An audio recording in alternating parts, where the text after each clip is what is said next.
Alright everybody, it looks like we're live. I am just going to let the folks know in the regular Facebook group here, as soon as I can, that we're ready to go. Let's play the video for you, and you'll see what's going on for us today. Hey everybody, I'm not sure if you watched the last one, but if you did, you'd know we won. So we've got a brand new mission to impart upon ourselves, and it's going to be against the Davenport Manor enemies. It's going to take place in the Real Terror stage. This is going to be crazy, but thankfully we'll have Ilfa and Dolores both as allies because we won against them. So things are going to go our way, hopefully, this time as well. What are we going to see? Well, Davenport Manor is the enemy. They have a 3 complexity rating, as you can read there, and they are a little bit of a different setup. Celine is going to have lots of different things regarding curse tokens. That's basically the way she functions, and we're going to have to constantly be trying to get rid of them, somehow save ourselves from the damage caused by them. It's a pretty rough deal. They are basically a horror movie come to life. We're going to have the little Bart imp, which we've dealt with in arrival form, and werewolves, and Frankenstein bride monster craziness, and Celine herself, who's like a mystic vampire to a degree, but she also has a chainsaw and a mask. It's all kinds of crazy.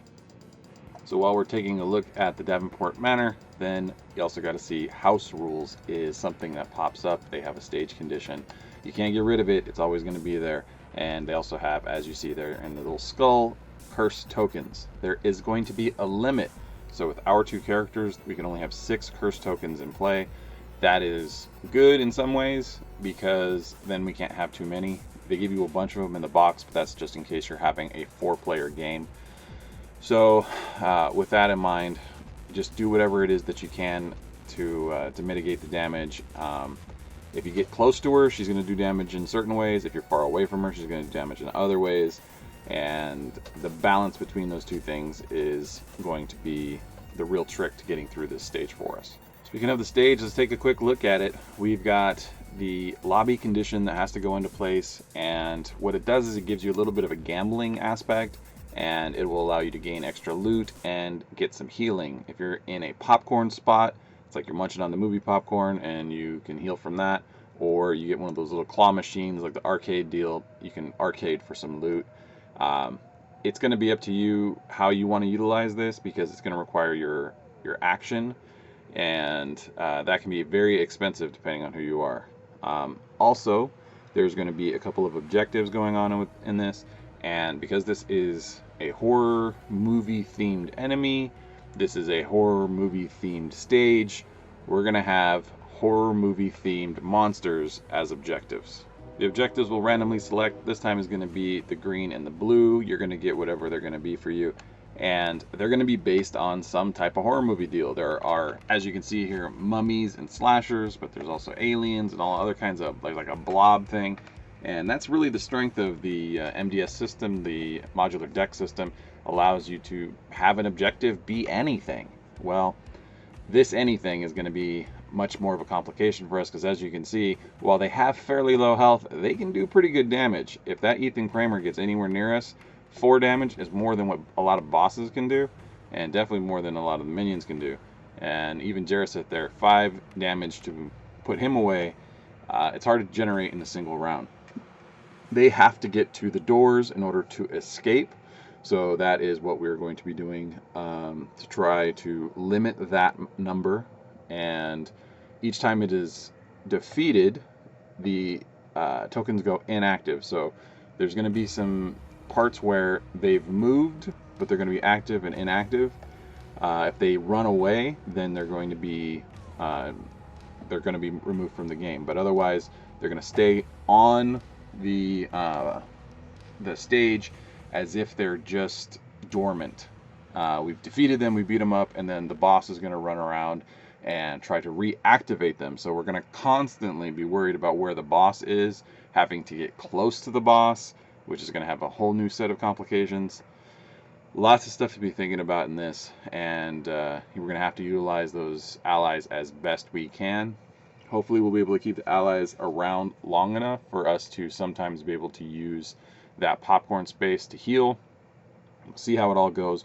Wildfire can heal herself, but Clint cannot, and he's going to have to be the one that uses that popcorn. We'll see where it all goes. Clint's range may be the thing that sets us apart in this. I have no idea. I'm starting this off not knowing who's going to win or how this battle's going to go. It's the way I always do it on this series. And we'll see where it takes us. All right, let's have some fun.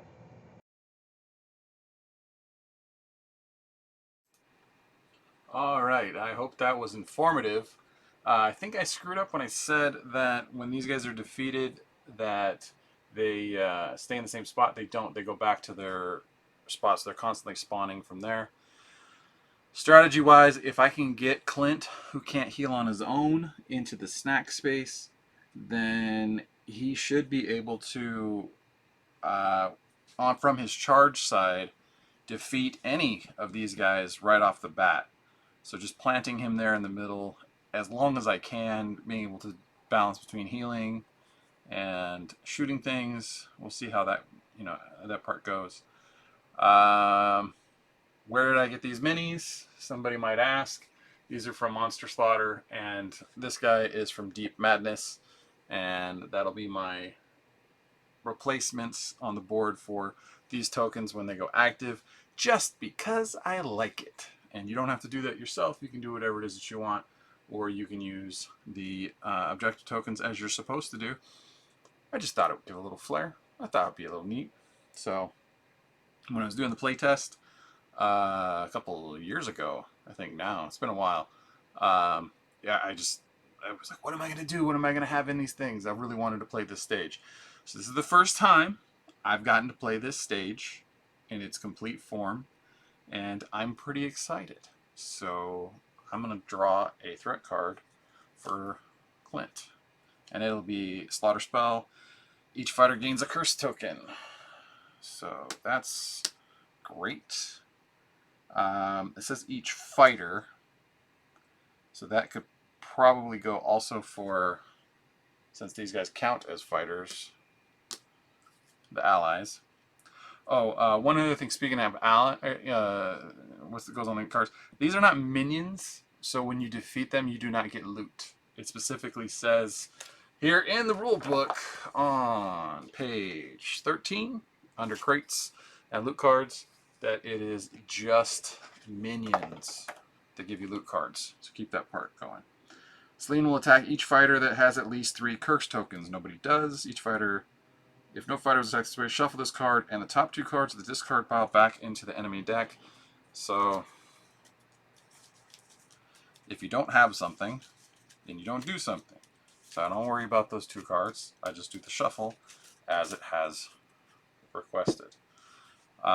This is a really good opportunity. I want to spend most of my time getting towards here to try to maybe get some loot, because there's nothing else going on the board. So I'm gonna 1, 2, 3 move step it. Oh, sorry, I forgot. I need 4 cards. That's my hand. For my card step, I'll throw Steady Hand into play. So that gives me something there. This is the upgraded version because remember, I'm playing through a story, so I'm going to have upgraded versions of the cards. You don't have to if you don't want to. That's all up to you, and you can keep them around as your reward for playing through all the stories. If you bought Aftershock, then you'll also have Showdown decks, and that will be upgrades to the enemies. I think if you're going to upgrade the heroes, you should also upgrade the villains, and it'll keep things a little on the exciting side. You always have something new and different to have as that extra challenge once you've kind of cracked the secret of how each one goes down. If you think something was too easy, play the showdown and update the enemy cards. What can I do as an action? I will move again to get this loot, and then move down to finalize the step. So my loot will be some sneakers. I'll put it down here just to, I don't know if it'll be cleaner or not, but he's got sneakers. Hip toss, I think, is his main kick attack, so that'll help at some point in the future. We don't have anything in our threat area, but Ilfa herself can attack for 2. She's got 2 curse tokens. I think she should just jump at Celine, who doesn't have anything going on there. And that'll just give 2. I don't need to really roll for it because there's no defense. I don't need to worry too much. So 2 damage, 38 left to go. We'll see how that affects us. Having curse tokens is not a good thing. They're hard to remove, and they're basically a ranged attack that hurts you. So I don't have anything on steady hand just yet, but I don't have anything in my threat area either. I will draw a card, and then it goes to Wildfire, who will now draw an Ilfa of her own. So she gets a red Ilfa. 1, 2, 3, 4. 1, 2, 3, 4. I think having her as far away from Clint as possible right now. So that she,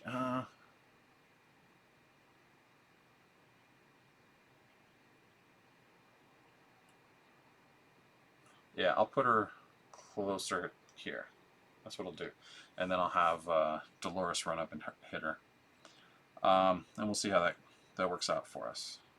She gains kick and 2 grapples. Ilfa means a wolf in a Scandinavian language, and that's why she is the werewolf. What should we do with our time? I don't know, maybe have Dolores attack first. And she'll move up to 3 spaces and attack then. If unengaged, she will be engaged, so she's just going to run up and attack for 3. Okay. This time, because there are defense tokens involved, we actually have to do it. So that's 2 grapples and a kick. That takes exactly the number of defense tokens she had. Doesn't do much else.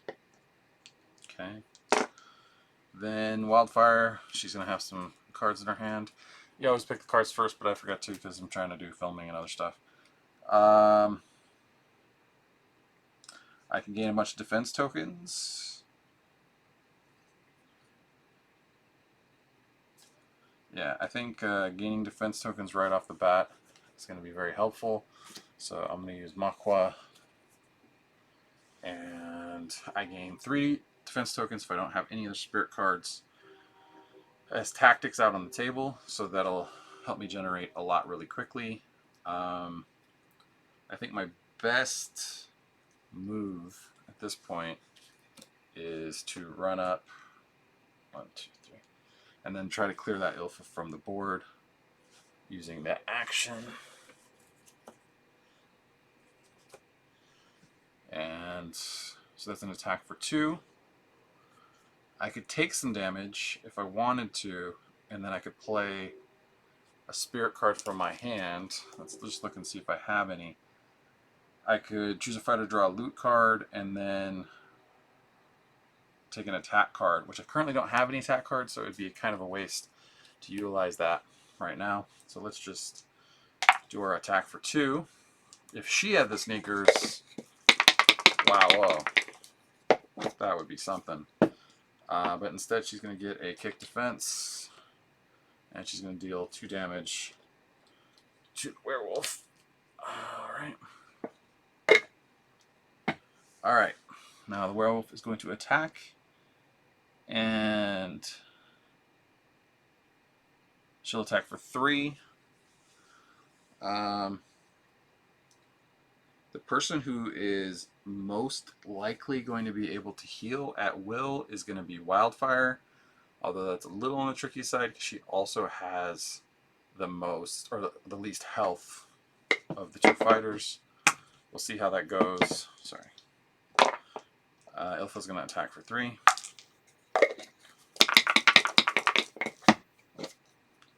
And 1 will turn to power, and the other 2 go to damage. Okay. And we need to draw a card for her. And there's nothing else we can do, which will take us to the boss's turn.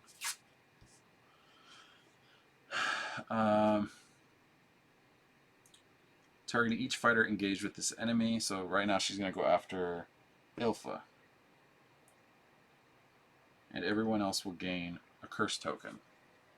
So there are only 2 curse tokens left, so I want to put them on Clint and Wildfire. There is a cap on how many are on the table, so that's for your benefit. If you wanted to make this insanely difficult, then feel free to just go nuts and not track that. That's totally up to you. So let's have her attack Ilfa.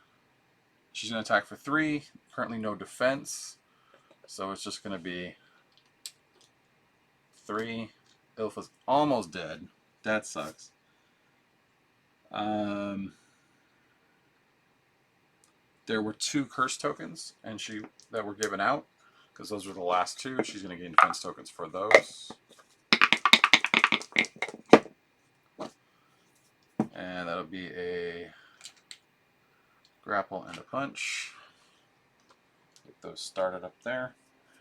Choose the fighter with the most curse tokens. Lean gains 1 random defense token for each turn. It doesn't matter because the most is going to be 2. So house rules means she gets more defense, which is a grapple and a punch. Alright, we have a stage to deal with. Activate. The boss flips an inactive objective to its active side. If it's adjacent, then the boss moves 3 squares to the nearest inactive objective. So there are no adjacent ones, so she's going to go 1, 2, 3. On the next round, she'll flip that green one. So each fighter in a arcade space. We are not in arcade spaces, and we are not in a popcorn space. So there's that.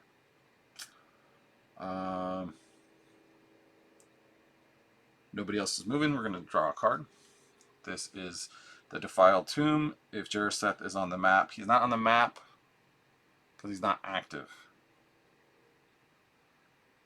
The boss will gain 1 random defense token for each inactive objective. So she will gain 2 inactive objectives. Sorry, she will gain 2 defense tokens because there are 2 inactive objectives. 2 kicks.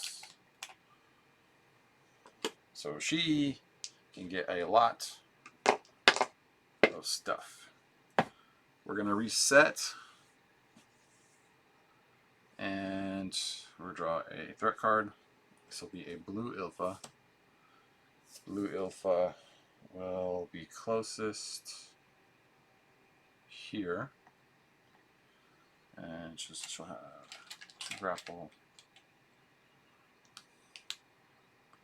and kick. Alright. Then what can we do?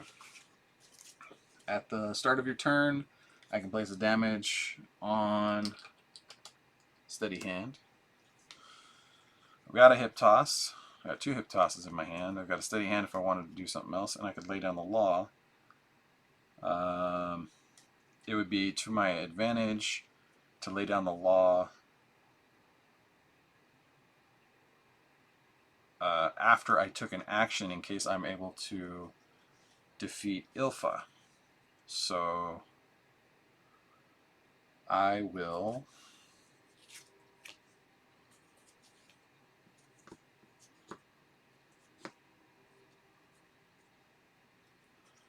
roll to attack Ilfa.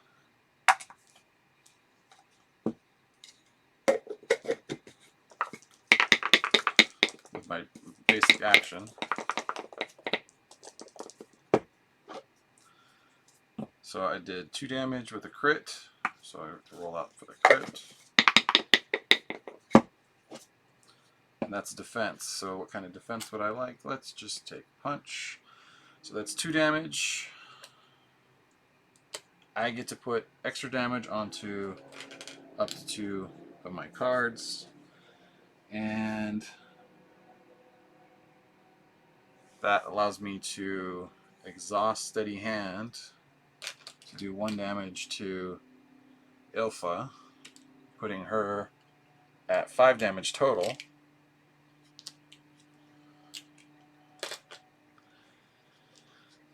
And since I haven't used a card step yet, I could lay down the law, but it would be kind of a waste because it says you may play a card if I did that, and I just don't have anything else to play. So I'm going to go ahead and just use a regular old hip toss. I was incorrect. Hip toss is a grapple attack, not a kick attack, but I'm going to use it anyway. And that will allow me to attack for another 2. And hopefully it'll be enough to get rid of Ilfa. It's not.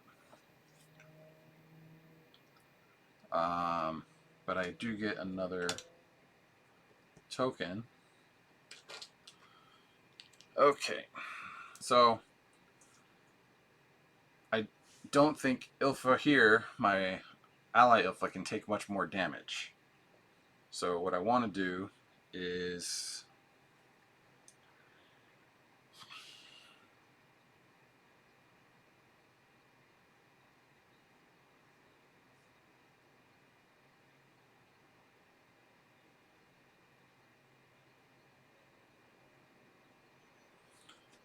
I want to move her to the popcorn spot.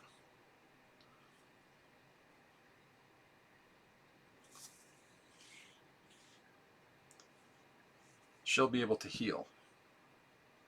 The gambling of rolling happens to pick up loot, but each fighter in a popcorn spot can heal a damage. These guys count as fighters, so they can heal if they're in the popcorn spot. All right. So that doesn't give me much else to do. I could move. I could get out of the way and put myself in a space that will be easier to hit that green one. So that's what I'm going to go ahead and do. 1, 2, 3. And that'll just get me closer to my main goal. Okay. Ilfa, attack if able. She's not. Nearest the space adjacent to the fighter with the most curse tokens, and deal that fighter 1 general damage for each curse token they have. So right now there's a tie, and I think the best bet is to turn these 2 into power. Okay. I will draw a card. Get back is the one that is the kick one. So I will be able to use those sneakers at some point. Okay. We will move on and reset here. So I'm going to gain 3 random defense tokens on Wildfire. This is the beginning of her turn. Let's see what those random defense tokens are. 2 grapples and a kick.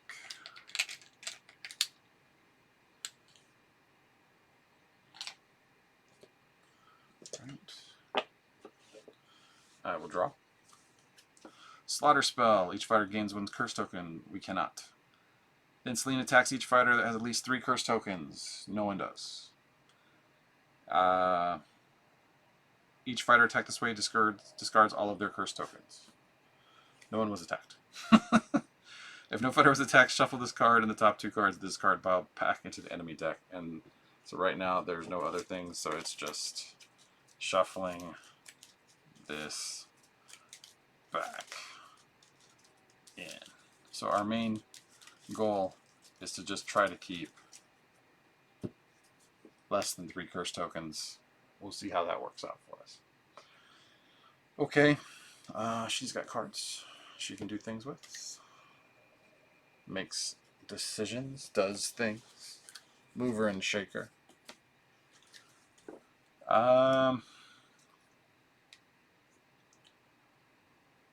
And let's do a Wawazisi Slash, which is a punch attack. We're going to hit for 2 against Ilfa. The red. Okay.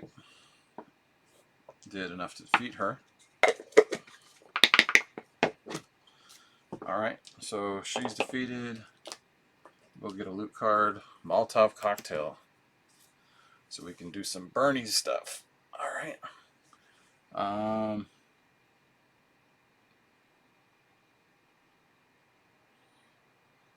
Yeah. I will move and attack this Ilfa. Because why not? So I'll move a little step forward. Card step's already used. Now we're going to use the action step. Sorry. And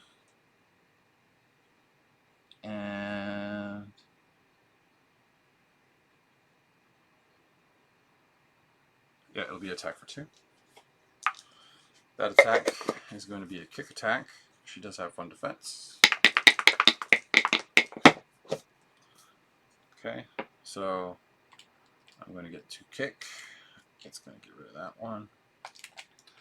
And that's that. So Dolores is going to exhaust.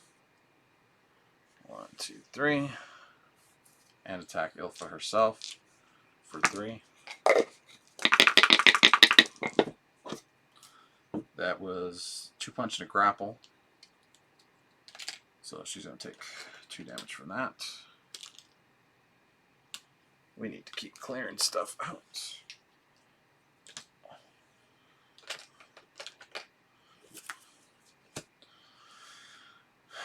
And that is it for this. Draw a card. So I've got a lot of other spirit cards I could be using, but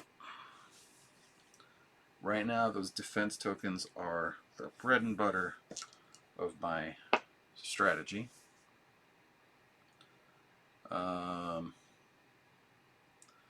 The boss is going to take her turn.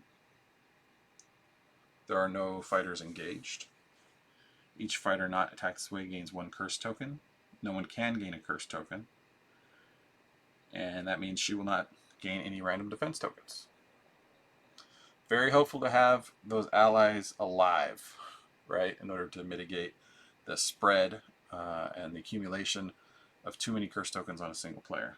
Choose a fighter with the most curse tokens. Again, it's going to be one of these 2. And that means 2 randoms.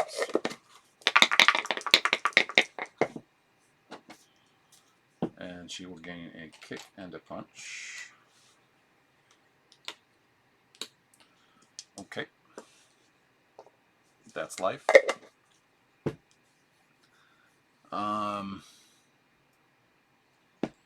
We'll move down here. Right? Boss flips an active or adjacent inactive objective. So green, that's this fella. I know it's orange, but it's the green one. He's the maniac. I don't know if you can see. That's what he looks like. It's like Jason, but he's like all buff and doesn't have a shirt on. He's got some blood splatter all over him. Monster Slaughter is a very fun game to paint. I'll tell you that much. And even though it is like a cartoony murder simulator, it was a lot of fun to play too.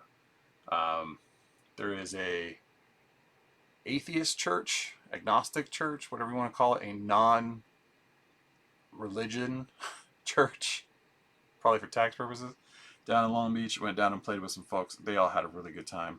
Some folks were older, some folks were younger. Everybody seemed to get it and have fun scaring and attempting to, do horror movie type events to teenagers. So that's what that game's about. It is made by Karma. They just had another, I think, Egypt-based Arceus, I think was their latest Kickstarter that came out. If you want to know about all the Kickstarters that come out, just remember I do have a channel that is out every week. Tells you everything that's out in the board game and RPG space. You just look for Joe's Board Games and RPGs, and that's me. And you'll be able to catch everything that is currently out and available for you to purchase, just like this was back then. And its later expansion came out. I covered that too. Okay, we got a flip. So each fighter in a popcorn space. We're in a popcorn space. And since he's active, moves 3 spaces towards the nearest door and attacks. Otherwise, it gains 1 random defense token. So the nearest doors, I think the only doors are here. So he'll move 1, 2, 3. Easier just to 1, 2, 3. Utilize that. He can't attack anyone that's around him, so he's going to gain a random defense token. That this one's based off of. Whatever. Slasher. Pick one. That's cool. On to the next step. Draw a card. Intermission. The fighters may choose to flip 1 inactive objective to activate the lobby. So I can get another heal. Moves 1 space towards. So he's just going to continue to move forward. Alright. I only need to do 3 damage to him. As long as it's not a kick, I should be able to get through. See how that goes. Let's reset Clint. Draw a card for him. Butchering Hour. Celine gains +1 attack value. This is a tactic. When this card is discarded, it deals each fighter 1 direct damage for the curse tokens. So how would I get rid of it? I think it's adrenaline shot, or there's some loot from the Aftershock stuff that lets you get rid of something that is controlled by the boss. Otherwise, now she hits for 4. So that sucks to be us in that circumstance.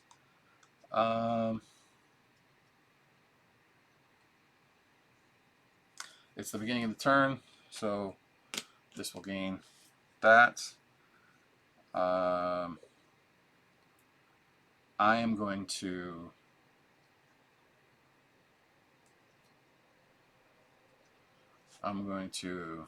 use Steady Hand, discarded damage to do a damage to Ethan Kramer, which brings him down to 2.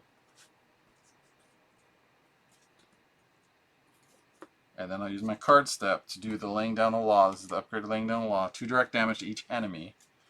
So Ethan Kramer is now back off the board since he's been defeated. 2 damage is going to go to Celine. 2 damage is going to go to this Ilfa. Okay.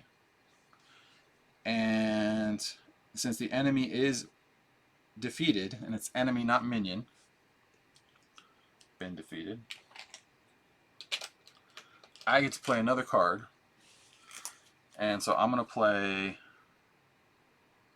Get Back, which is a kick attack, and I'm going to use the sneakers. So I'm going to do an attack for 4 against Ilfa. And that's going to also give me some additional movement.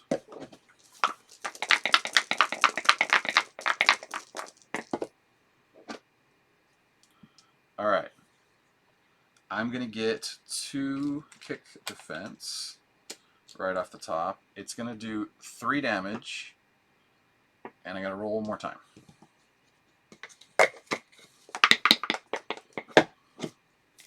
I get another kick defense. That's why you always roll.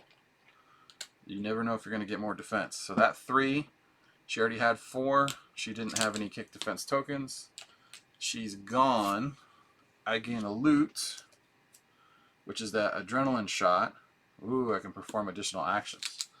So it's not adrenaline shot, it's a different one. There's another one in there that says that you can get rid of cards that the boss controls. I can move 2.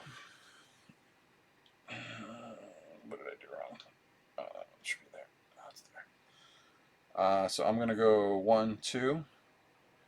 I still have a move step. 1, 2. And I'm going to use my action to shoot Salem. Okay. So 2. Any 2.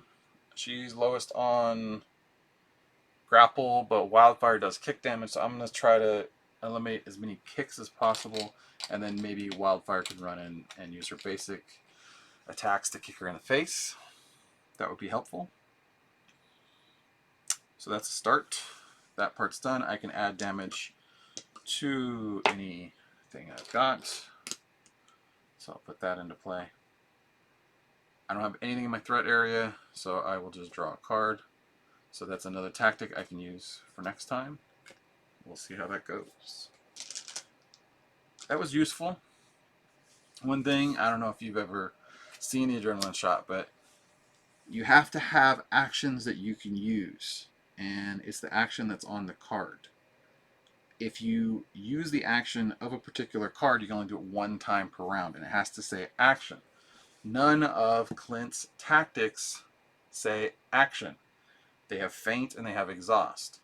So when would I be able to use this? Well, the trick is when Clint is flipped to his charged side, use the eagle eye action. He'll flip back to his regular side. Then you adrenaline shot. Then you use the cool hand action. So for Clint, that's the strategy.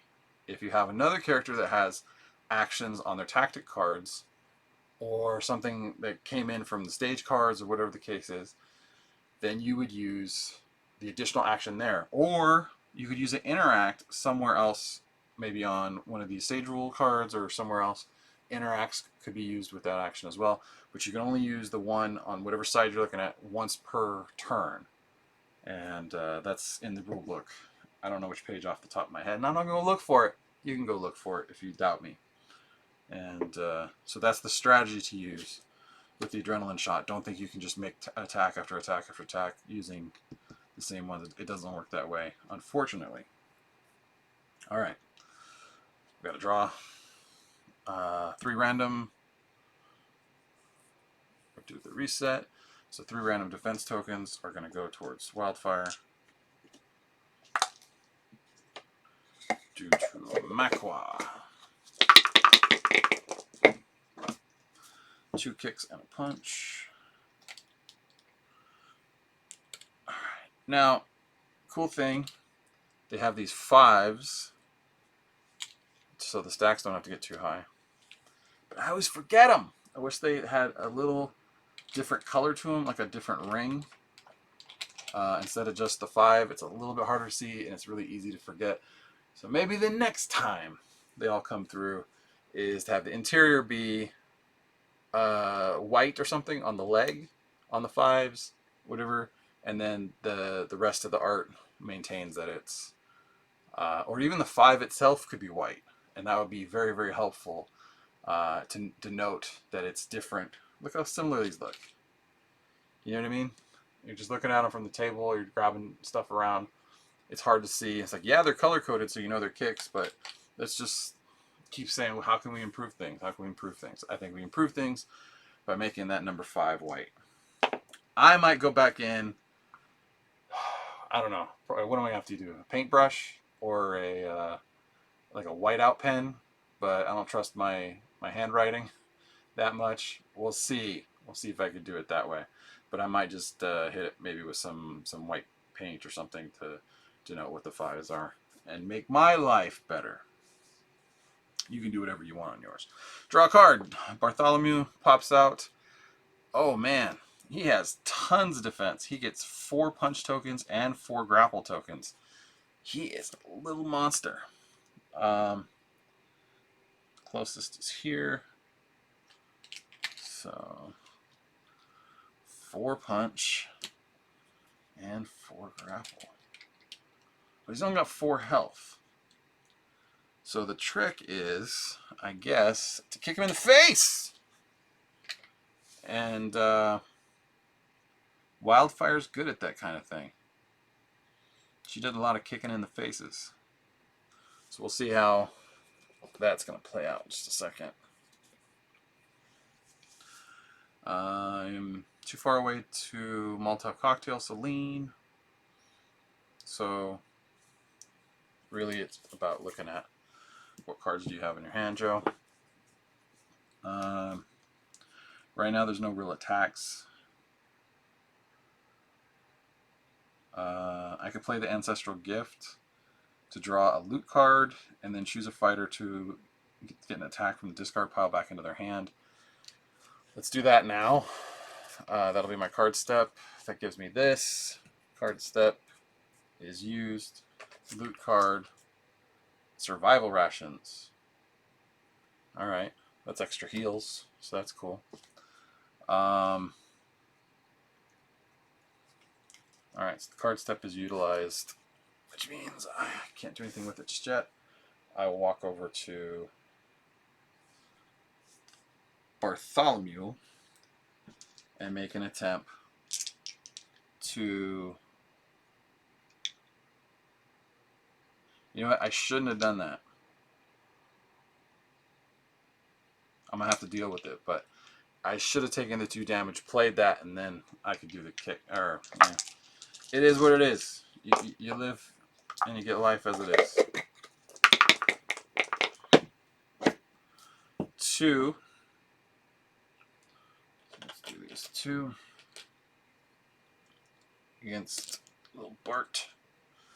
That luckily went through. And I'm going to have to just get hit by him. And he hits for 3. But those will convert to power, so hopefully he'll do a lot of kick damage to me. And help me flip over. She is going to move 3 spaces and attack.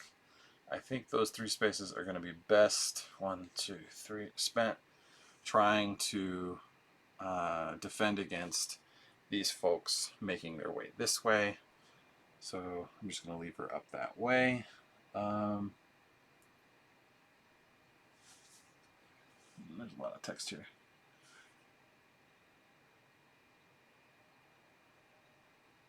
I'm unengaged. I can discard a punch defense token to deal 1 direct damage. It is not enough to defeat Bart, so I'm not going to do that. I'm going to just save her for a little bit because her curse token is helping me out quite a bit.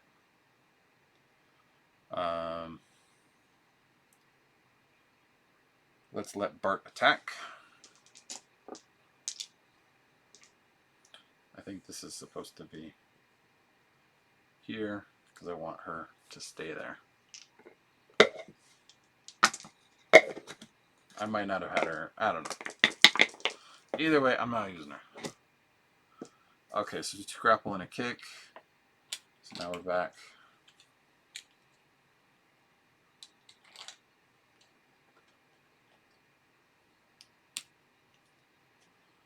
Alright, so 4 out of 6 power at this point.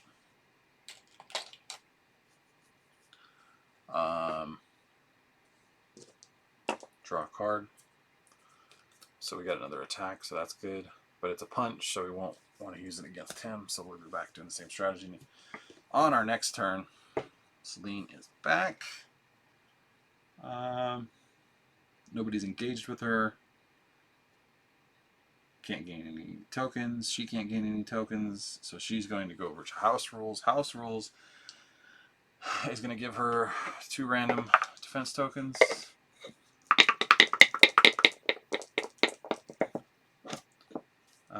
Then we have grapple and punch. Okay. Butchering Hour, there's nobody with 3 curse tokens. So, yay for our allies. So that's cool. We have to draw. Oh, we have to go down stage. She's gonna flip. him. He's going to come back.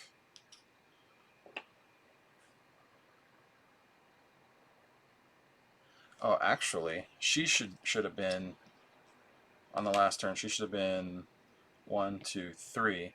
So it's actually him flipping this time. Comes back in, and then she's going to go 1, 2, 3. So the mummy is back.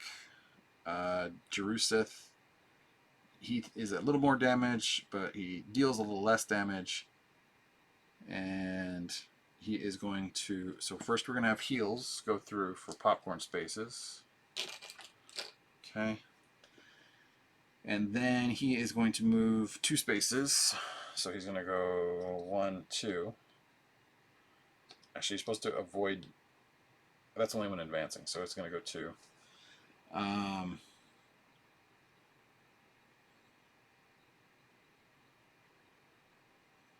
And there would be otherwise.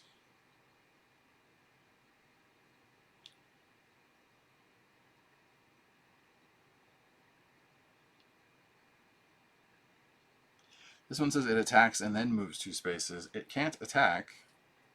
So that means it stays put and gains random defense tokens? The way that it's written? Usually it's just it can't attack, but then moves 2 spaces. I guess maybe if it couldn't move, it would gain 2. Alright.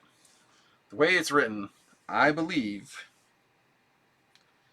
is since it can't attack, it would still move. And otherwise, if there was something else that would come on, then that's what it would gain defense. Fine. Sagamore Slaughterhouse. If Ethan Kramer is active, he is not. Otherwise, each active objective attacks and moves 1 space towards the exterior. So since he is next to Dolores, he is going to attack for 3 against Dolores. She may have to start running for the popcorn. So there's those 2 are gone, and she gets hit for 1. Okay. And then he'll move a space. Alright. He's a mean mummy. Alright, now we reset. This gains a damage. This resets. Draw a card. We have a red Dolores, who will pop in here. And she has no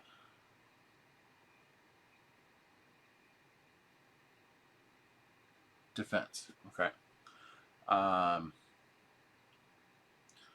Ilfa is going to jump and hit 2 against Jeruseth.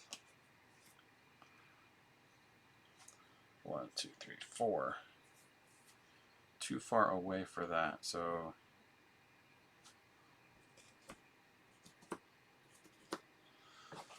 I will put Stevie Gaze down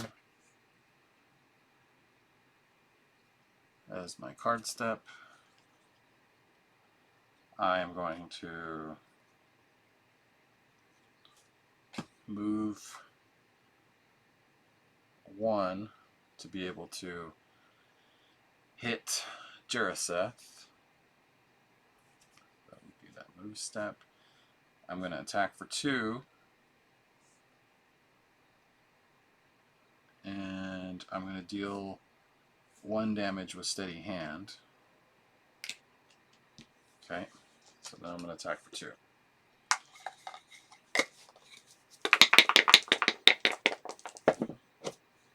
Two crits. So Jeruseth is off the table now. I get to put tokens wherever I want. That's enough there. But I might get some defense tokens, so let's see what happens. I do get 1 defense token, and I get to roll again. See if I get any more defense tokens. No, but I did get enough to drop a defense token. So, very effective. Okay.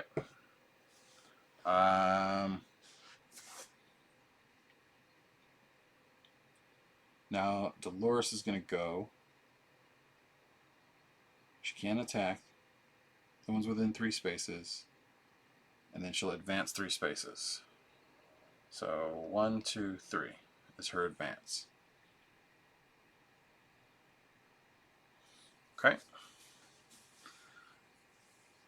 Draw a card, which would be a different Steely Gaze.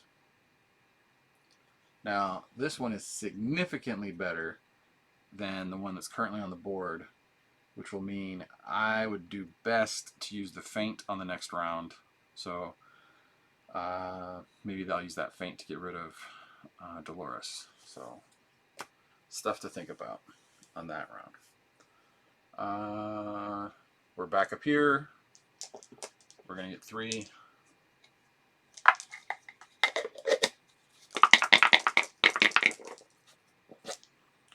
We're going to get 2 grapples and a kick. Where'd all the...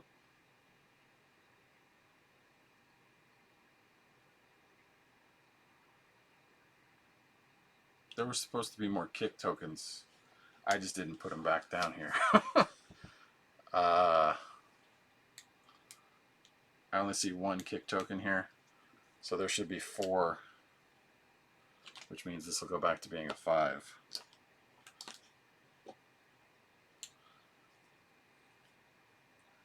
And there'll be 2 grapple tokens on top of that. I fixed my mistakes.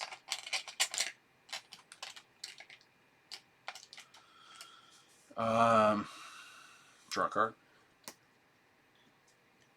Another Ilfa. This one's green.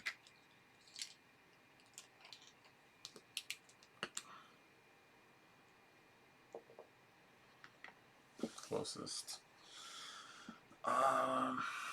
We have this Dolores.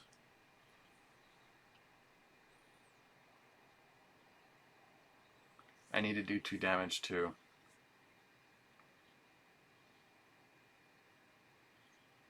Bart. What are we at for cards? Anything particularly good? I got some punch tokens that aren't going to help me, so I'm going to just hit Bart with my regular action for 2.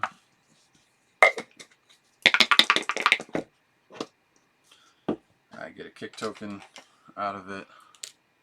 He goes away. I get some loot.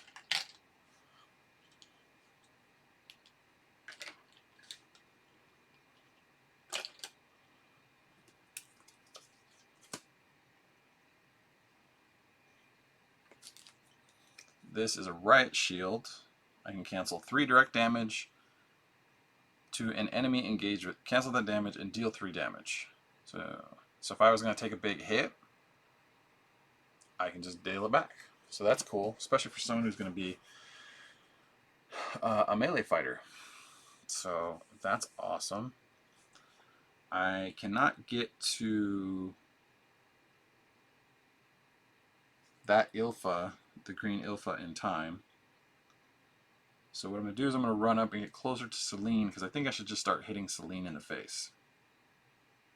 That feels like a good plan to me. Something I should be doing. So I'm going to go 1, 2, 3 for a move step. Dolores. 1, 2, 3. I'm going to get her closer to Popcorn.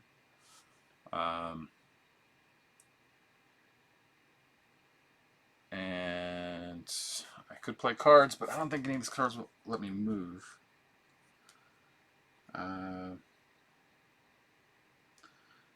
If I did drop the Ajajak, I can heal. And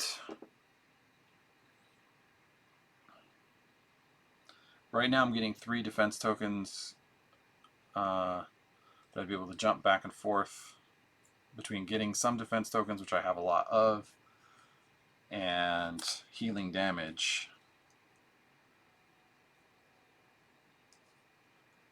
Benessi, I can start doing large amounts of general damage, but I think I would wait until I get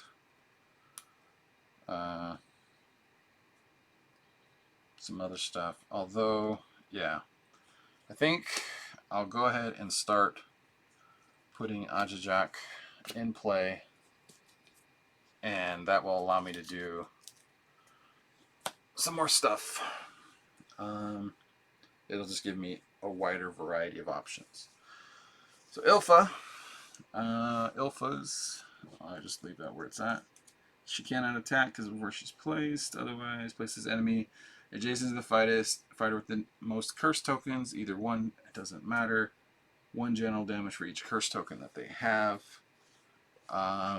She'll flip if that happens, so I will send her up here, and she'll do 2 general. So let's turn those into grapples. That is 6. 6 is enough to flip. And now I can do more kicks to the face. So that's useful. I don't think I can get close enough to Celine to do that just yet, but we'll see where that goes. Maybe I can take out a minion. Alright. Draw a card. Okay. So that's another attack card, so that'll be cool. Oh man, I need to stretch my legs in a second. It's been a while since I've been sitting here. What has it been, like an hour? Yeah, I'm going to get up in a second.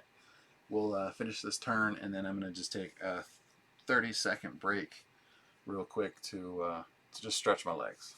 Okay. If you're playing along, I would recommend you do that too. Just, walk around a couple seconds. It's not going to hurt you. It'll help you out, make you feel good. All right. So, no one's engaged. Can't do that again, so she's just going to continue to gain those random defense tokens.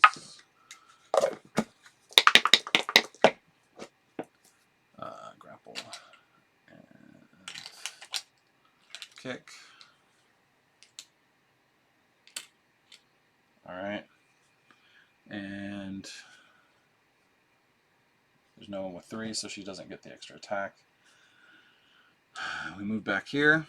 No one's in an arcade spot, so I don't have to do anything different there. She's going to flip the green. Green puts Ethan Kramer back into place. Then she's going to walk 1, 2, 3.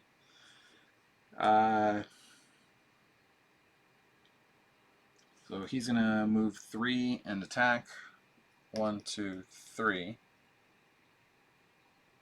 He'll attack Clint for 4. Come on, buddy. Let's see if you can block them all.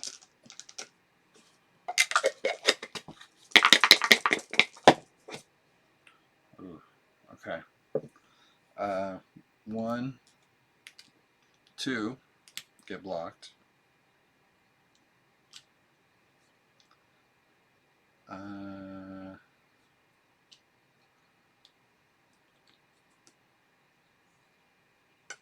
The 2 punches go through. So he takes 2 damage. Thankfully, he's got a good amount of health, but he does not heal easy. So there's that. Alright. Draw a card. Intermission. I can flip an inactive to activate the lobby. The lobby will give me nothing. Each active objection that is unengaged, they're all engaged. So thankfully does nothing. Resets everything back. We're going to throw some damages in various places. 1, 2, 3, 4. Okay.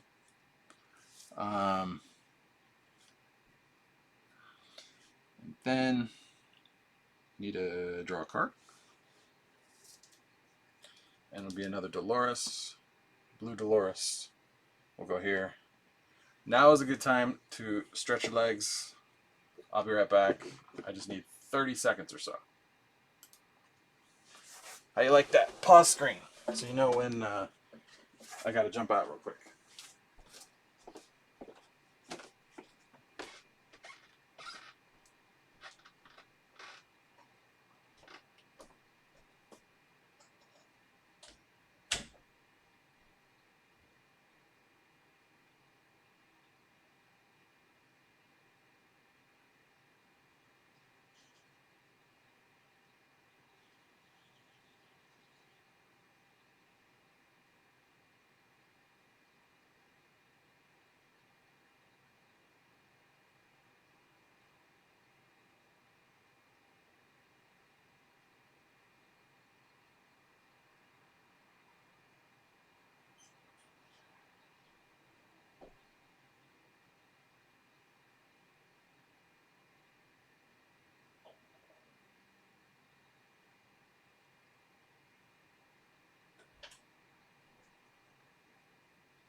It was one of the things I always dreaded when I did these live things. It's like, man, what would happen if I just needed to go get some water? Well, that's what the pause screen was for. And now we're back. And Clint's got stuff he's got to do. So, Ilfa, she can jump and do an attack.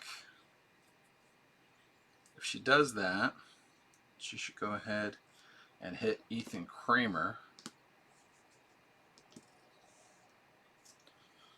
So she'll jump over here-ish. That's going to hit him for 2.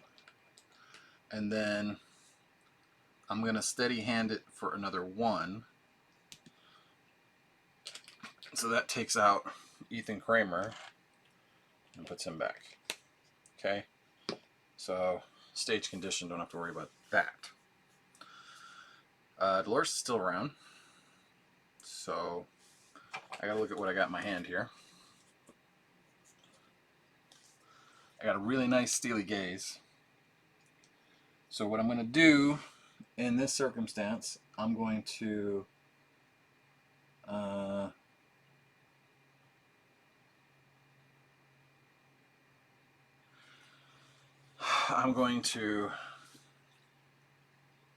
feint this steely gaze to give +2 damage. So I'm going to get my regular 2, and I'm going to get a +2. And I'm going to attack against Red Dolores, since she hits for 5, so I want to get rid of her as quickly as I can. My next card step will just be putting the upgraded Steely Gaze into place. But that's just me. It's not actually there. It's just me figuring stuff out right now. So I'm going to go ahead and roll these 4. I'm trying to get 8.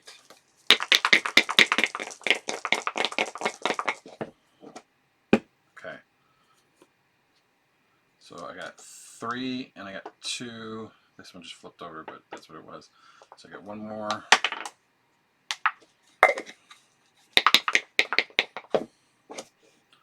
Okay.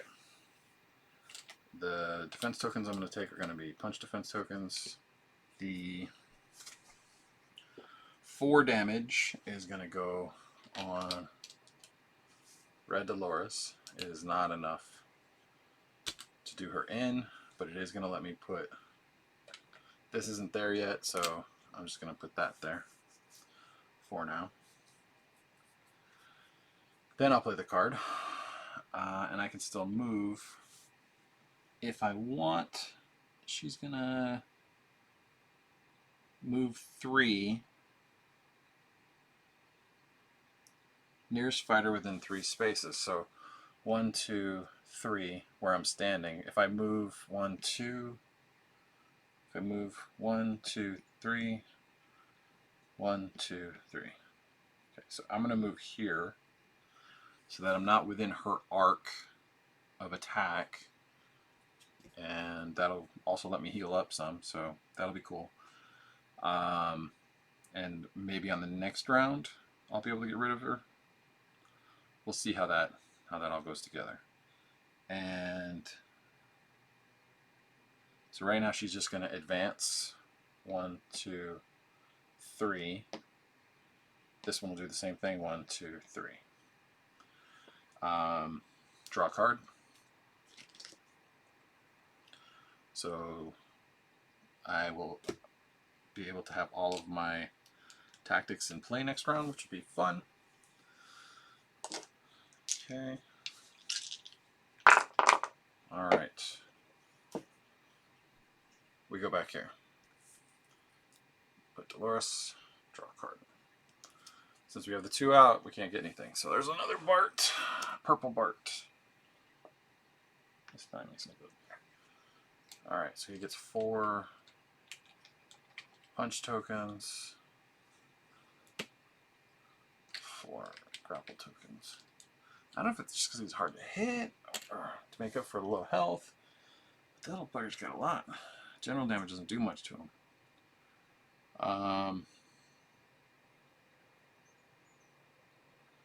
So what do I want to do? I think I got to hit the green Ilfa and get rid of her. I can throw the Molotov.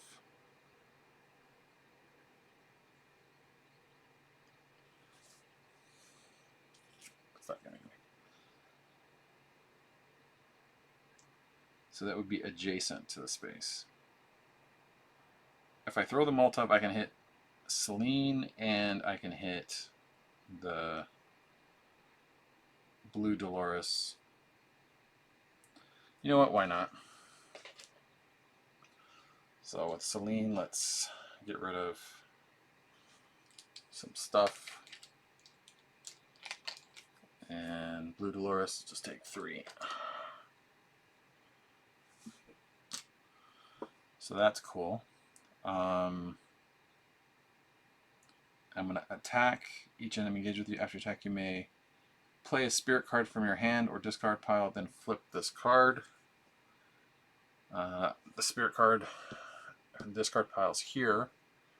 I don't have any other things I can do, so what it's going to allow me to do is to put an attack card from the discard on the hand, so I should use an attack card now. I will use against Ilfa, who doesn't have any punch defense, the Wawazisi Slash. The Wawazisi Slash gains +1 if you own at least 2 spirit cards, which I do. So let's see where this goes. Okay, so I get a punch defense. And it does 2 damage against that Ilfa. Okay, so the next thing that'll happen is this is an attack for 3, targeting each enemy engaged with you. I can't get any more enemies engaged with me. I could run at that. I could run around and get in between Celine and Dolores. Does that maximize? I have a riot shield so I can defend against Celine's attack. So I'm going to do that now. I'm going to go 1, 2, 3. I can move through, but you know, I need to go here in order to be adjacent to both. So this is going to be an attack. 1 attack. Whatever it does, whatever damage it comes up with, it's going to be done to both of them. And it's going to be kick related. So that's 3 with 2 crits. Let's resolve the 2 crits.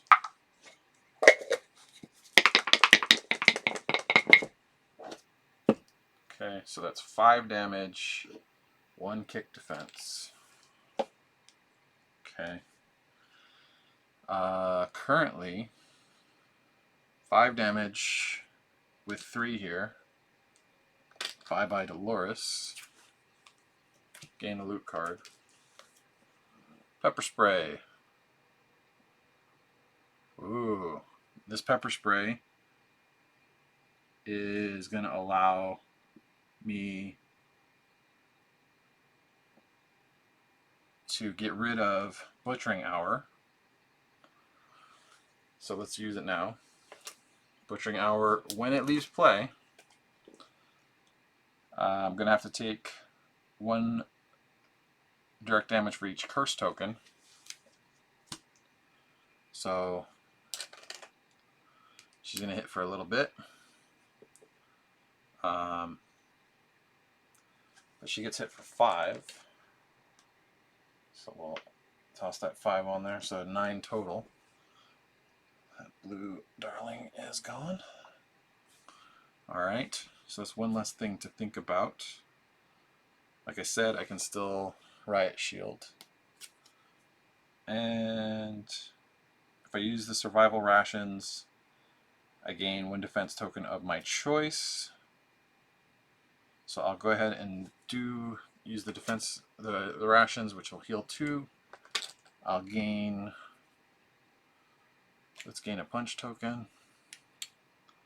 This flips back because it's used up. But I can play a spirit card from my hand or discard pile. Still is part of all that, which will give me Ancestral Gift to play. It will let me draw a loot card. Cash. 1, 2, 3, 4. I can exhaust Ilfa, so she's going to be exhausted. He's still in play, but she's going to be exhausted. And I get to add this discard to my hand. Wherever I put it. I put it over there. Okay. So that's card step, action step, and move step. I can still exhaust here. So I'm going to exhaust there and heal those 2 damage. A lot of things happened. Okay. What's our next move? Bart's got to go. So she would unexhaust now. And he's going to advance 4 spaces. 1, 2, 3, 4. There's Ilfa. And he's going to attack and retreat. He's going to attack for 3. So Ilfa's gonna have to run back and get healed up. And we'll see where that gets her. And draw a card. Spirit Call.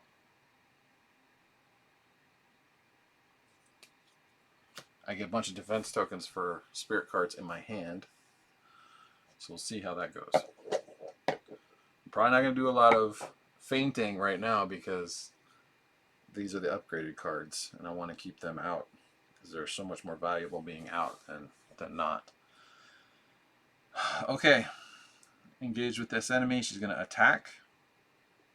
And I will Riot Shield to cancel.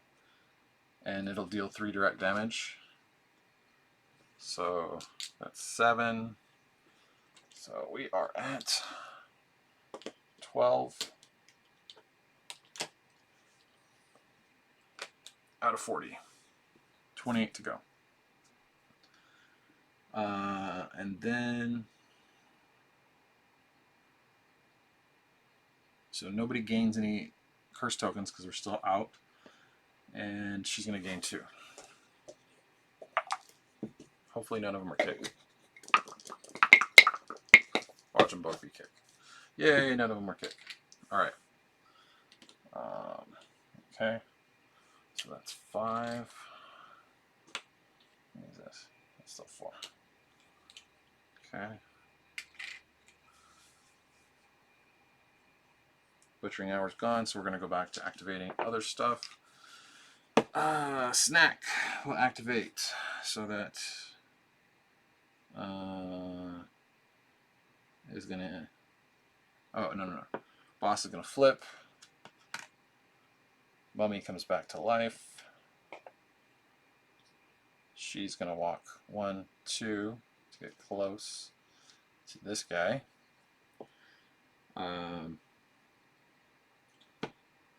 Then I can heal a damage.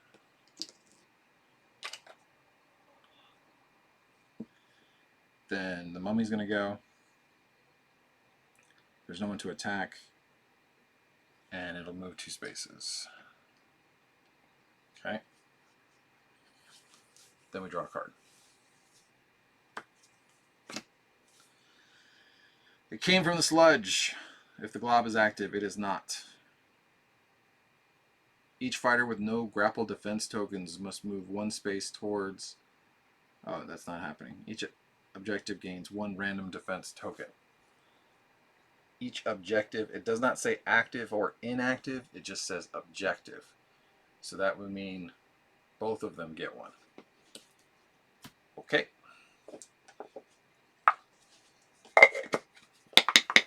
So I guess it will just be used up the next time.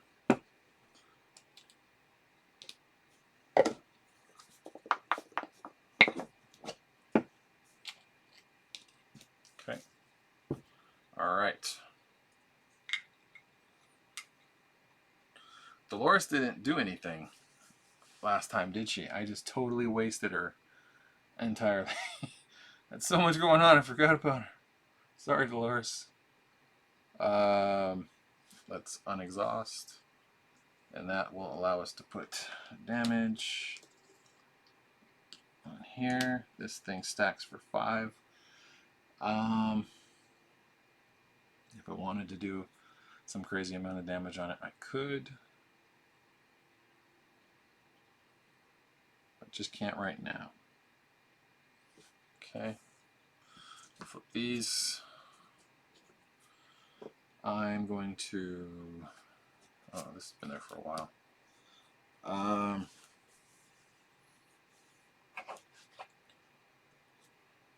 Slaughter spell.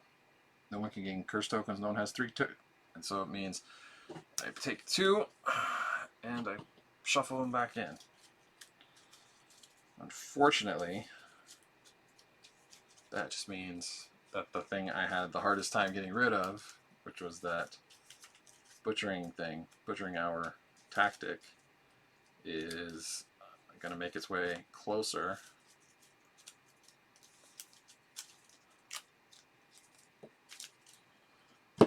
Getting back into play. All right. Let's see. I will use the damage to gain 2 dice. So it's 2 on 2. An attack against Red Dolores. So she's going to mess a bunch of people up. So that's 4 plus 4. That's enough to get rid of Red Dolores. I gain, let's say, grapple. So I got something of everything. And that will use up that action. She goes away. Okay. Gain a loot. Sneakers. Okay. I'm going to put True Grit into play. Okay. Ilfa. She's taking too much damage. She's 1 away from dying, so I'm going to move up a little bit, make my life a little easier. That gets rid of the move step, and then I'll exhaust Ilfa. And that's going to move her over here so she can heal up some. I'm going to steady hand yeah,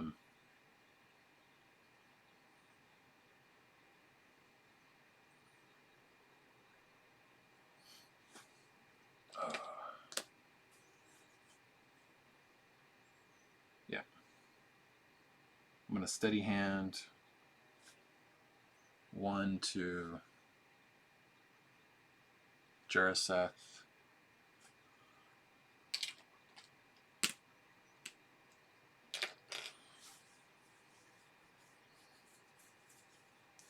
And that's all I can do here except draw a card.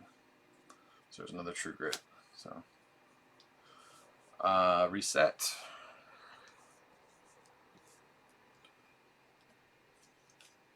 Legacy of Davenport.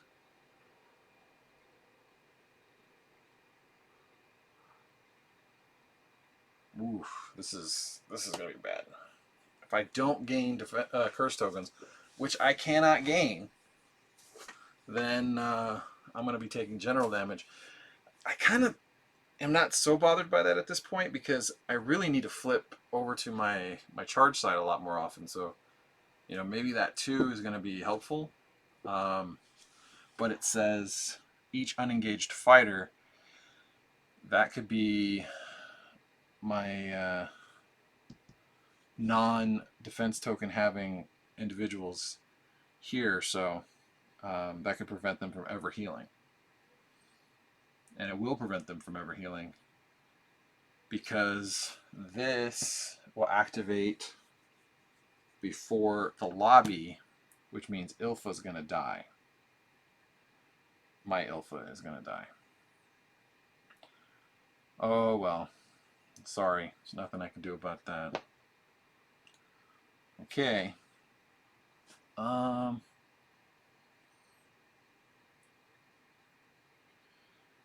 don't have anything else I can really mess with. Let's see.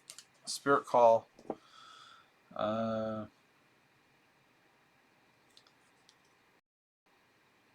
Just give me a bunch of random defense tokens. I should do attacks. I should do attacks against... Or I should use Dolores first. Let's use Dolores to attack for 3 against Ilfa, which I should have done last time, but I didn't do. All punches. Come on. All punches. 1 punch. So she takes 1 damage. Actually, she takes 2 damage. Okay. Okay.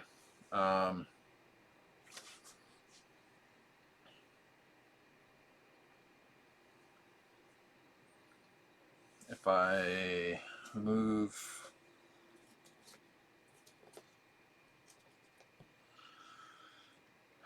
1, 2, 3, 1, 2, 3. If he gets 4, yeah, that's gonna hurt.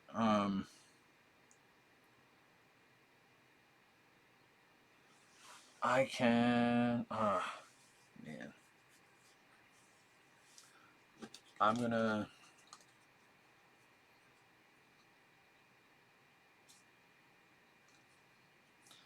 Do a Wabazisi Slash for 3 against Alpha,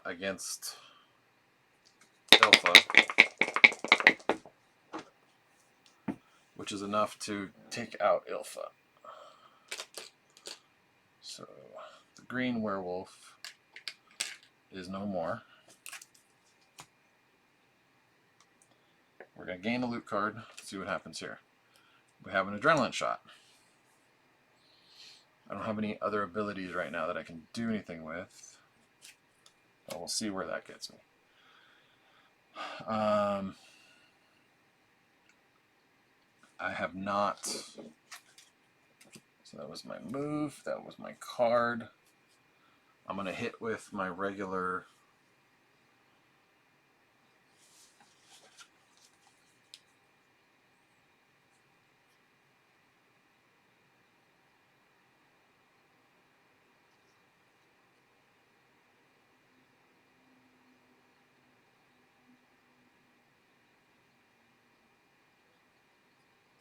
I'm going to hit with my regular move. So that's my regular action for 2.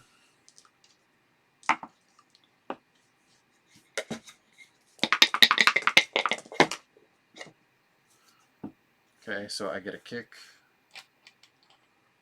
Lots of kick going on. It's going to do 2 kick damage to Jaraseth.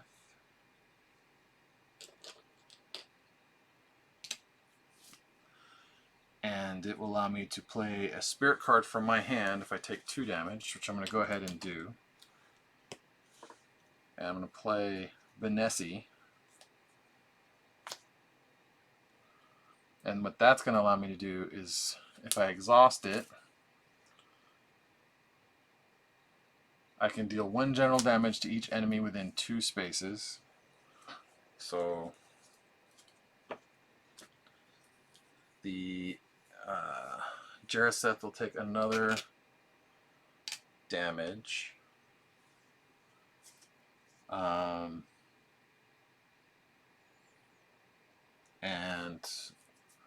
let's just get rid of a punch from Bart.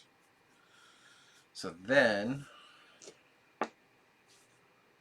Bart is going to attack. I'll advance 1. He'll get here. And attack. So he attacks for 3.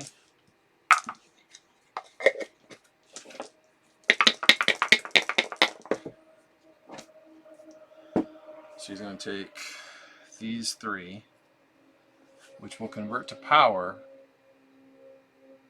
but he gains all of them. So I need to give 3 power to Wildfire, and then he's going to retreat 1. Okay.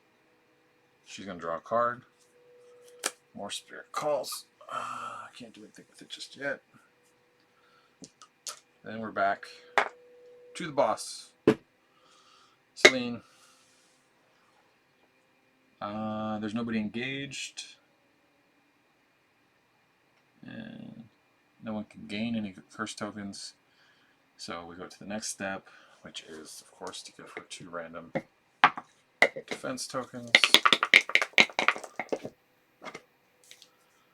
And it's a kick and grapple. She's got a lot of grapple. Does she have 5? She does have 5. So she has 11 right now.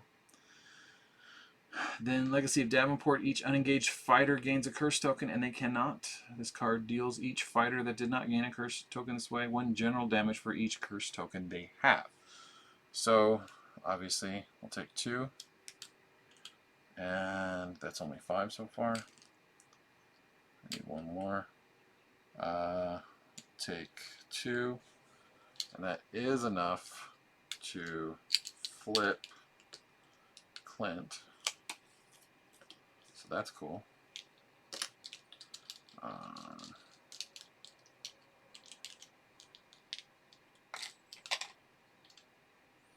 All that housekeeping.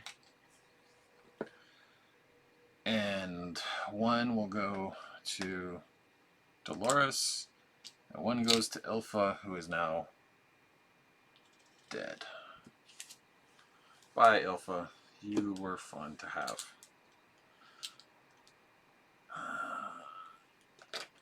Okay. So, order of operations matters. And now we have that 1 curse token, so now all these things, unless it goes to Dolores, that would otherwise, give it to a person with 3, they're going to go on, that weren't attacking or weren't hitting before, they're going to happen now. So those were problems. Now we have to, boss will flip. It's going to bring this guy into play. There are no other inactive objectives, so they will stay still. Clint is going to heal 1. because the lobby activated. Then Ethan Kramer is going to move 3 spaces and attack. 1, 2, 3. He'll attack Clint for 4.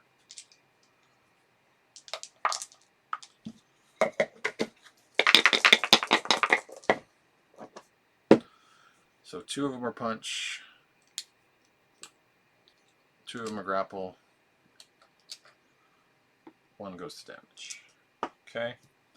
Then Jaraseth is going to activate, and it'll move 2 spaces.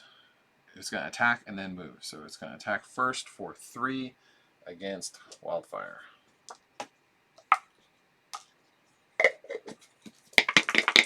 No grapples. Alright, 1 was a grapple, but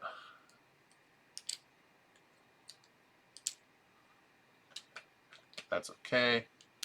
We're going to peel 6 off of this stack. And she's going to flip. Okay.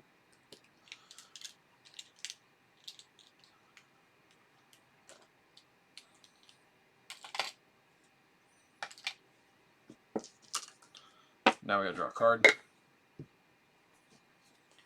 Intermission. Each active. Oh, sorry, he had to move 2. 1, 2. That is unengaged. Moves 1 space. So, thankfully, he's slow. But I'm gonna have to shoot him in the face real fast, or he's gonna escape. And I don't know what he's going to do when he gets out of this movie theater, but apparently, you know, maybe like everyone will go crazy because, you know, they need toilet paper right now, and they'll see him all wrapped up and like, oh, he's got all the toilet paper, he's just the most best, blah, blah, blah, and they'll just like go crazy, and then he'll somehow infect their butts with his mummy curse or whatever. Right? That's what could happen. So let's reset. And the extra bit of housekeeping now is on True Grit, because we have to do a random defense token, which will be a punch token on True Grit. Alright. Dark cards. Purple Alpha.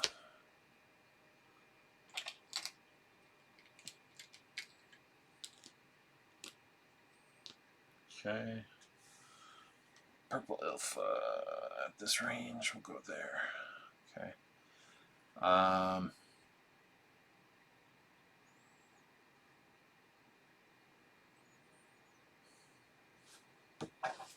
Let's see what we got. I will try to defeat Ethan Kramer with a hip toss. Let's see how that goes once I do a Steely Gaze to add 2 to it. Okay, so that'll be for 4 grapple damage, and I need 3. So that's enough. I'm gonna get one of those. Okay, so that's enough to take Ethan Kramer off the map with the hip toss. And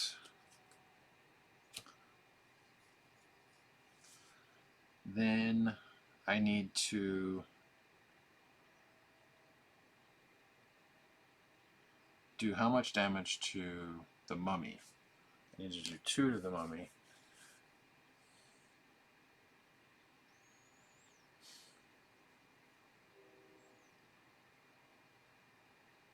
I'm going to use my direct damage to attack for 3 against Celine, and I'm going to True Grit, Exhaust, which is going to allow me to gain this, and discard.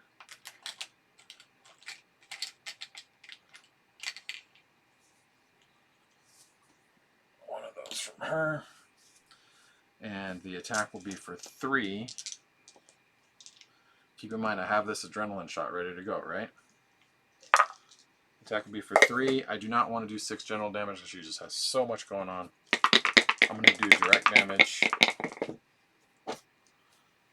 Okay, so that is 2 with crit.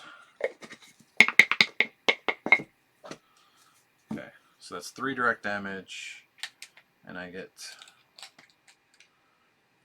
some defense stuff. So 3 direct damage against her makes this into a 5. Okay, 15, so we got 25 left to go on her. I will use the adrenaline shot since this is now flipped, and this is the very specific scenario where this works, and I will hit her for another 2.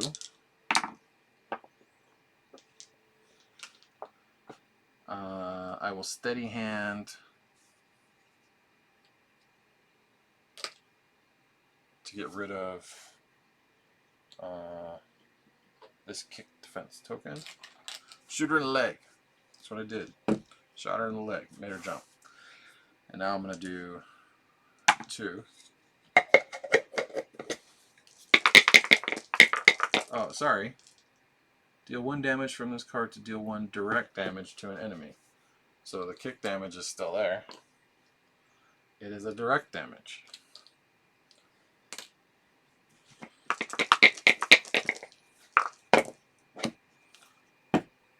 Why is there so much stuff there? There shouldn't have been that many. Should just be 2. Alright, so 2 with a crit.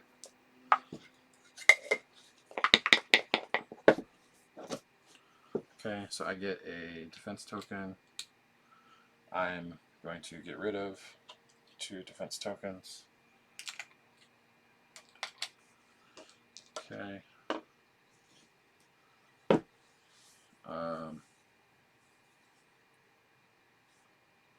That's the best I think that's going to happen right now. That's what I got going on. Purple Ilfa is going to move now. And so she's going to run at,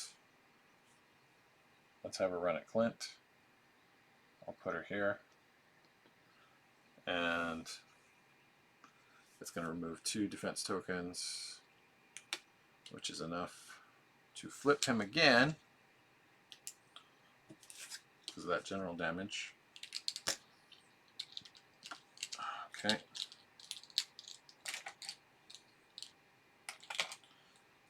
A lot of times, you know, you get to the end of these and you get these chain reactions of flips and other cool stuff that happens, and, you know, that's why I say it's cool stuff, because it's cool stuff. Why not? Then we have Wildfire's turn, and she's going to start unexhausting things. Okay. And she can also do, because she has the adrenaline shot, she can do cool stuff.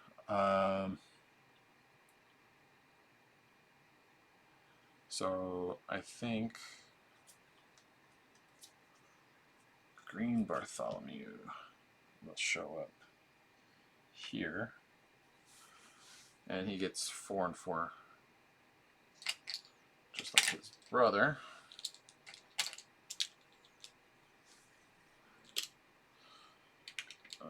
Okay,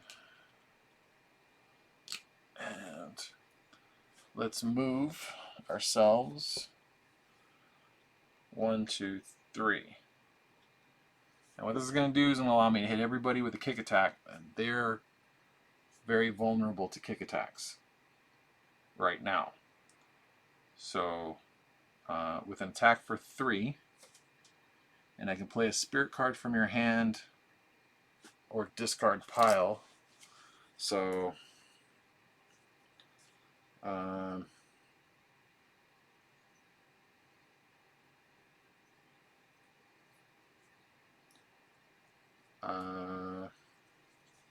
If I'm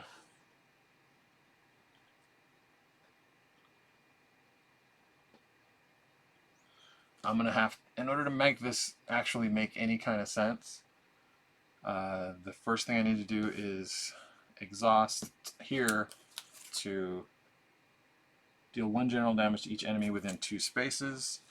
So the general damages aren't going to do a whole lot to those 2, but they are going to do 1 to Jaraseth, which is cool. Then I need to feint to play an attack card from my hand and resolve its Thunderbird effect.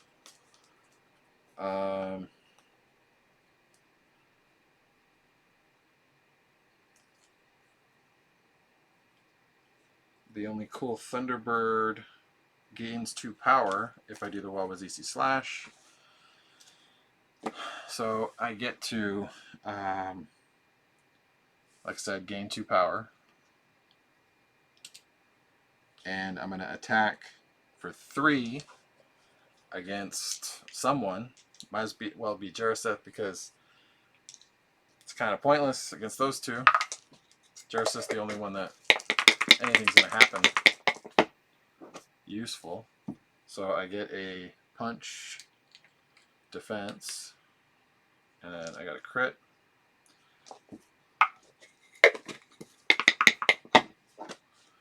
And I get another punch defense. So that was useful.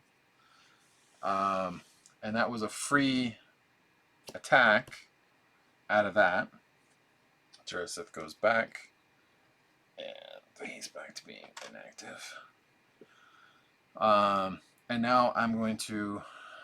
That was the card step. That was not the card step. That was... so now I'm gonna do my regular attack with kicks, so that's for 3. 1, 2, 3.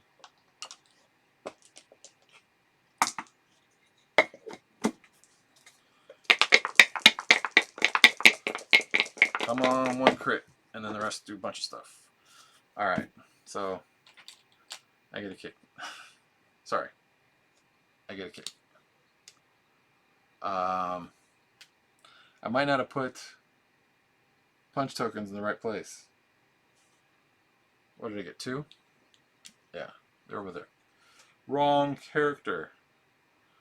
But what it allows me to do is do 2 damage to each of these guys through all of their defense.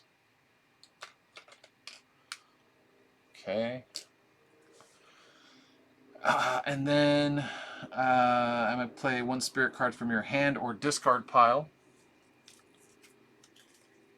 which puts Benessi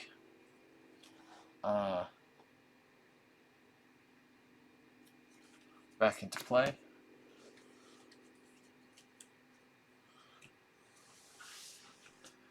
And I'll flip the card. What I could have also done is play these ones, which I'm going to do those next time, to do the same thing. That'll be the action step. And I still haven't done the card step. And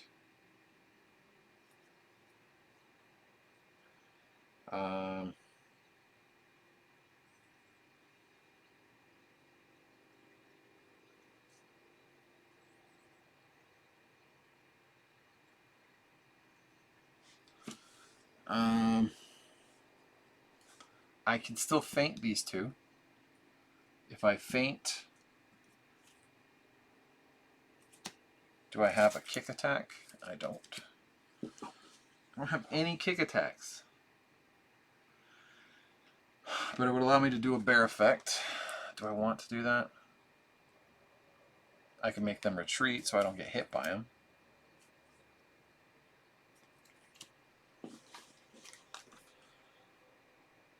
Or I can just flat destroy it. So if I, because I still have not used the card step, if I feint Makwa,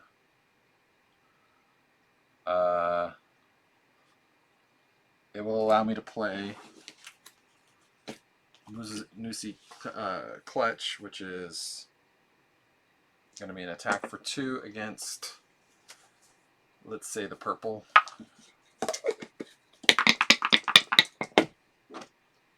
So that would just be 2 taken off. But the bear effect will deal 2 direct damage, which is enough to defeat the purple one.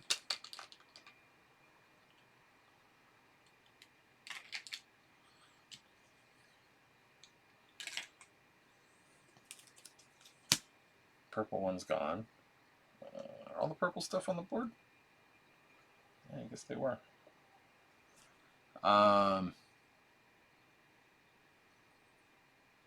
Gain a loot card. Okay, so I can heal 2 damage if I want to. I will use the adrenaline shot and attack that one.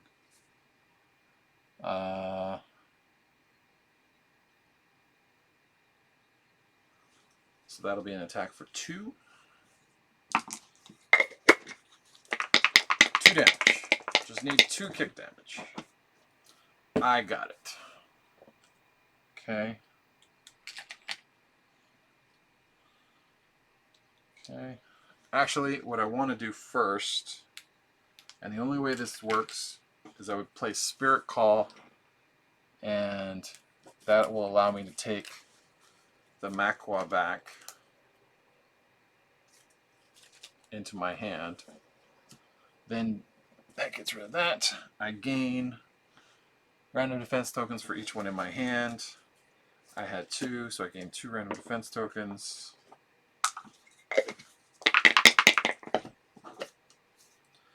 Grapple and punch.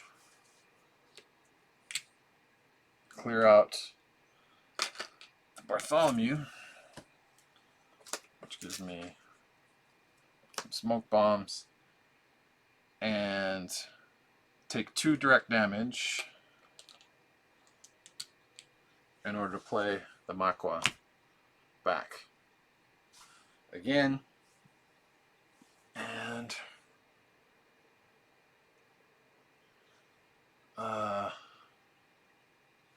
exhaust these 2 in order to gain 2 defense tokens of my choice. Right now, grapple's the thing in most demand. You get to chain a lot of things if you use them right, in the right order with Wildfire.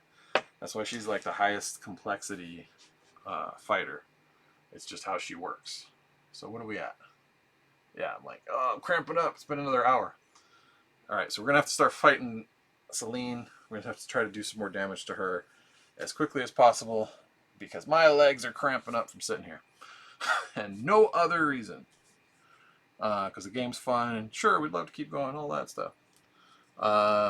Finally, a kick attack. We're going to be able to do some stuff with that. All right. Boss's turn. Attack. There's nobody for her to attack. Each fighter gains 1 curse token. So I'm going to have to pick who's going to gain the curse token. And I think the one that has the easiest time healing should be the one, and gaining defense tokens is the one that should have the most curse tokens. So this curse token is going to go on Wildfire, and she's going to have 3. And so that means Celine's going to gain 1,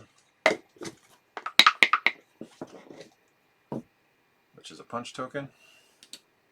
And now she's going to gain 3 from house rules.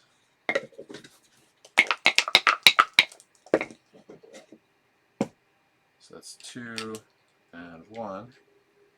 So she has so many right now.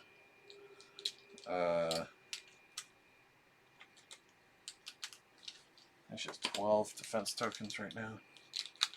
Yeah, it's not good for us to have that many. We're going to have to do a lot of direct damage in order to make that into anything worthwhile. And then each unengaged fighter gains a curse token. Nobody does. Card 2 did not gain this way 1 general damage for each curse token they have, which is going to be 3 for her. So this is going to flip again. We're back where we were.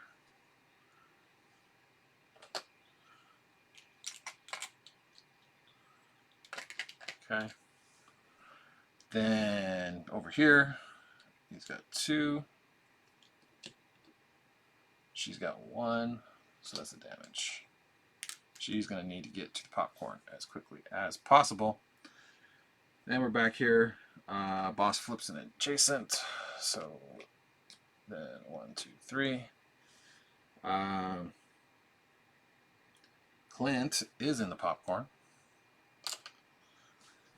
And then Ethan Kramer is going to move 3 and attack. 1, 2, 3. So he's moving towards the nearest thing. He's not moving to attack. He's moving towards like his sorry, these actually should have. My jurors got knocked out.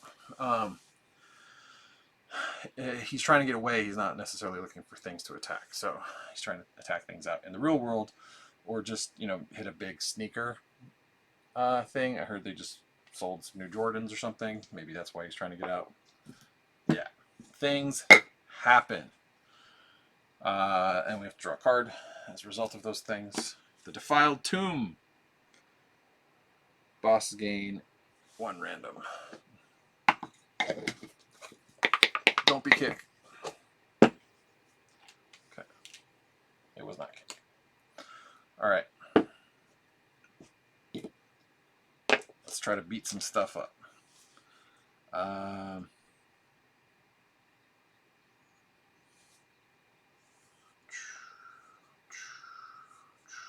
Alright. Gotta give 2 to each. And then we have to roll for True Grit.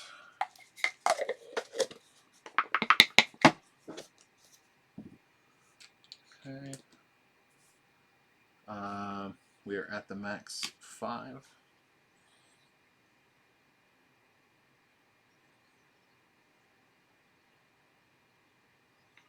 I can do 5 damage, but we'll see where that goes. I don't really have much else. I do have things I can feint, but they're not really. I don't even know if I drew a card last time. I have to remember this time. It puts me at a disadvantage, but we'll see where that goes. I can do 6 general damage or direct damage. I think getting rid of that Ilfa with direct damage is my best bet right now. So I'm going to do direct damage against her. That brings her to 6. I'm going to use damage here, which is going to bring me to 5.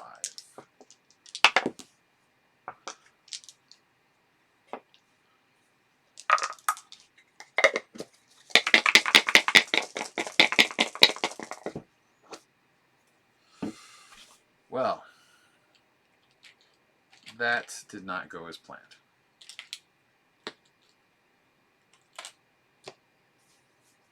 It's going to do 2 damage to Ilfa. Alright. And then I flip back. I would have been better off maybe even just taking the 6 general damage at that point. But since nothing was used to block, then I can't use True Grit for that. So, okay, there's that. Yeah, there's nothing I can do but let Ilfa attack me, and she's gonna attack for 3.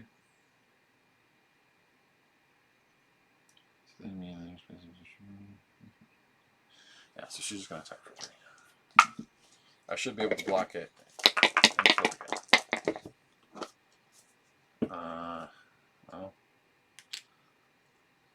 should is not what happened. Drawing a card this time for sure. So there's the True Grit. This will let me get up to 10 defense tokens at a time if I faint it. So that's going to be a very long time trying to get that thing up to going. So it takes at least 5 turns if it's utilized fully in order to maximize the benefit. But we'll see how that goes. I don't think there'll be 5 turns to go. Let's unexhaust everything that we have out there for Wildfire. The only thing that really mattered was the action got used. And a card needs to be drawn. Hearth Hex. Any number of curse tokens can be discarded. For each Sleene heals 1 damage, or if undamaged, gains 1 random defense token.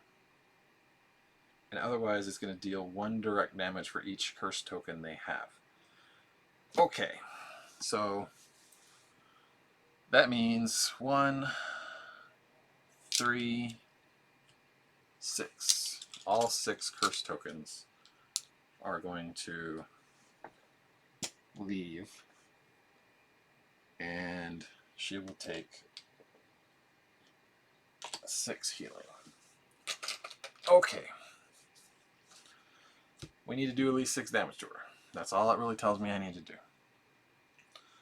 So let's run in her direction. 1, 2, 3. And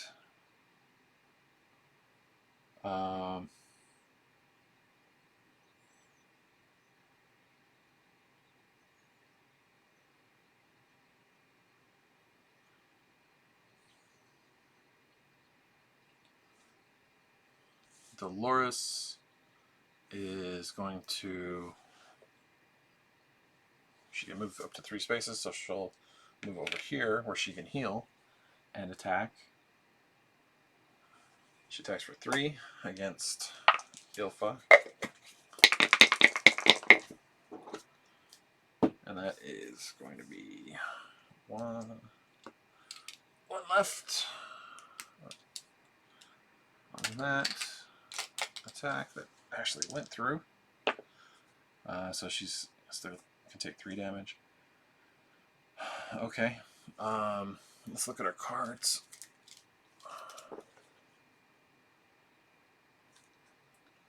If I can do a bunch of crazy feint stuff again. I have Spirit Call again.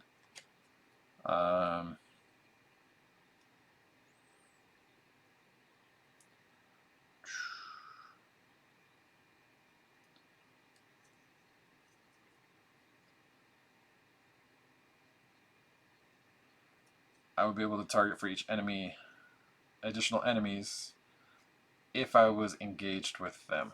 But I'm not going to be engaged with them, so it's just going to be a regular kick attack, since she's weak to kick attacks.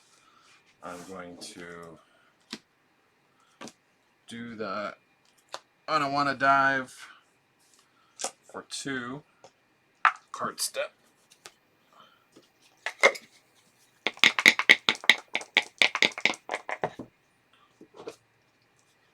That's 2. 1 crit. Kick token. So I have so many. That's a crit.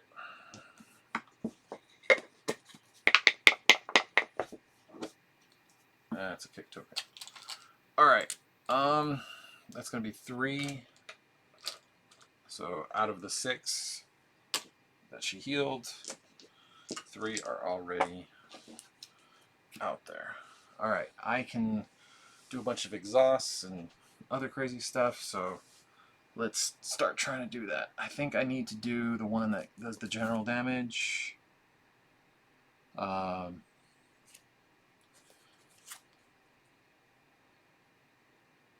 Deal 1 general damage to each enemy within 2 spaces. So I'm going to exhaust Makwa in order to do that, leaving Ajajak open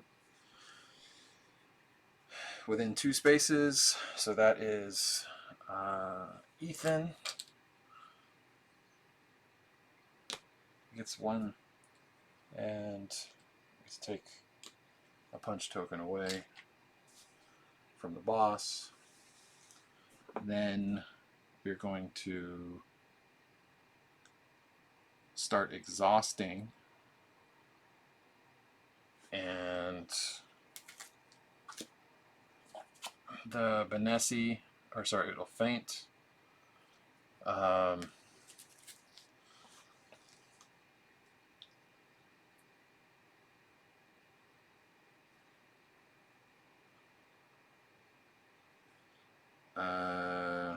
It has to be the Awana dive because I just want to do more kick damage. So that feint is gonna. This is what's in my hand. This is the discard pile. Okay. All right. So it's gonna do 2 kick attack damage.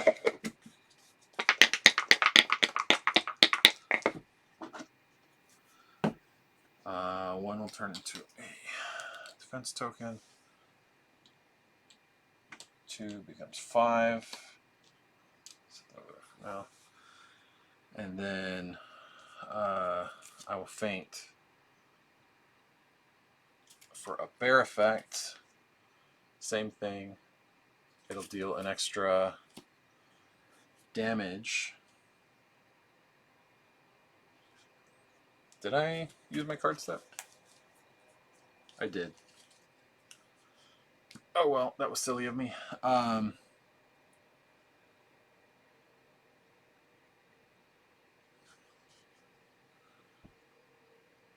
or discard pile. Okay.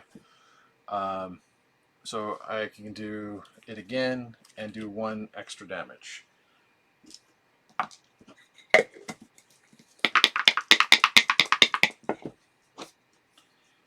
So that's 3. Yeah. And again, an extra kick token for that. And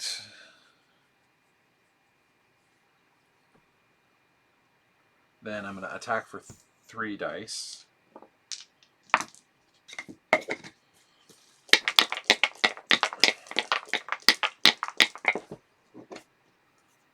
For an additional 3.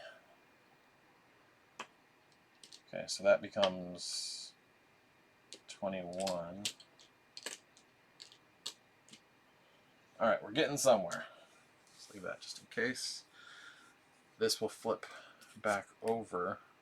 I get to play a spirit card from my hand or discard. I'm going to play Makwa. I'll exhaust Ajajak to exhaust Makwa and heal 2 damage. I know, right? It's a lot to go for. I don't have anything in my threat area, so I'll draw a card. And we'll see where that takes us. Okay. The boss is now going to do bad stuff to us. Attack each targeting engaged with this enemy. So she's going to attack for 3 against Wildfire. Wrong dice. Hopefully none of them are grapple. Hopefully they're all kick. Well, one of them was grapple. Anyway. So.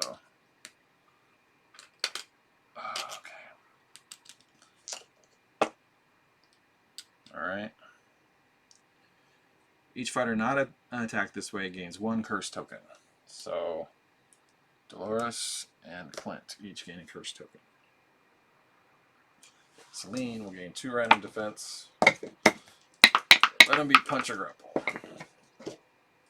They're both kick. Our luck's running out. Did we ever have luck? I'm not really sure. Choose a fighter with the most curse tokens Right now it's 1, so she's just going to gain a 1. It'll be punch. At least it's not a kick. Each unengaged fighter gains 1 curse token.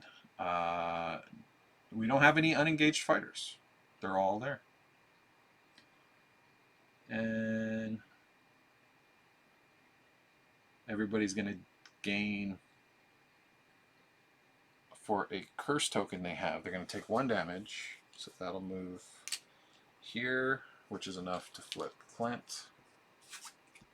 Dolores will take 1 damage, and that will go away once the popcorn activates.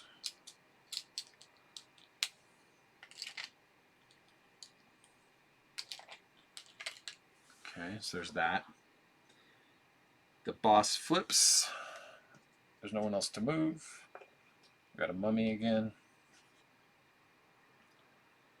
Then Dolores gets healed by popcorn. Ethan Kramer. 1, 2.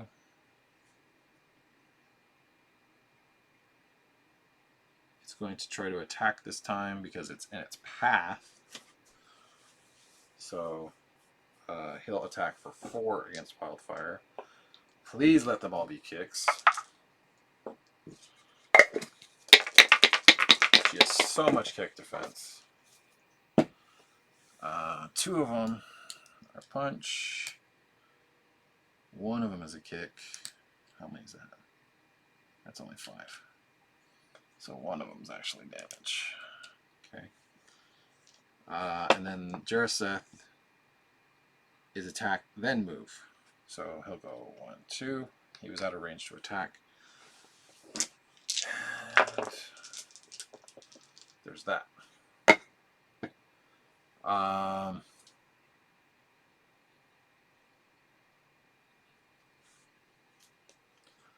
Astral Havoc.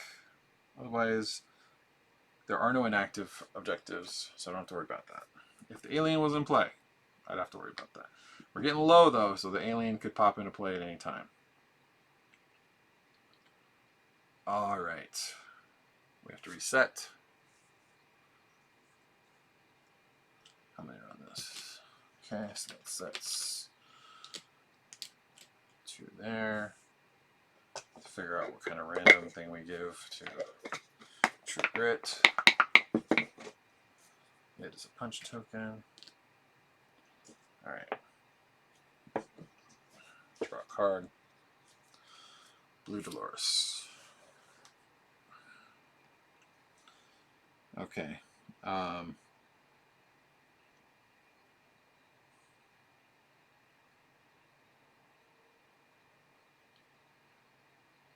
If I attack Celine, it's just going to get rid of...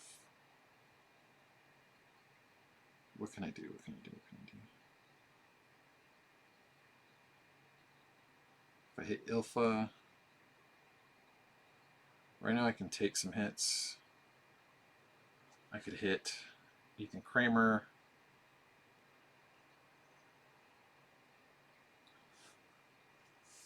I can hit Ethan Kramer just with steady hand. That deals no damage to Ethan Kramer. And then I can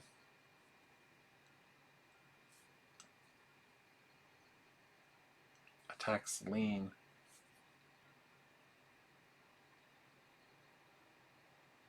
Or get rid of this Ilfa and get a loot card. Do I have anything really I can do much with? I'm going to go ahead and gain through a feint these defense cards because I can't really do much else.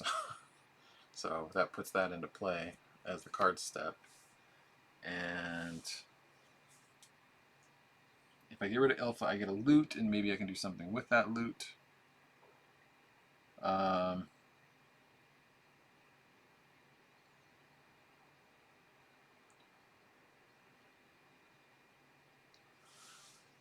1, 2, 3, 4. I could flat get rid of Jaraseth. I think that's what I'm going to do. I'm going to get rid of Jaraseth so that there's one less thing to attack Wildfire. Basically, that just goes away now. Shuffle up him again next time, but at least he won't be able to attack Wildfire. Yeah. I don't want to move because I'm on popcorn. So basically that just brings 1, 2, 3. She's within range to beat me up next time. And Ilfa will attack me for 3. Hopefully it's 2 punches and a grapple.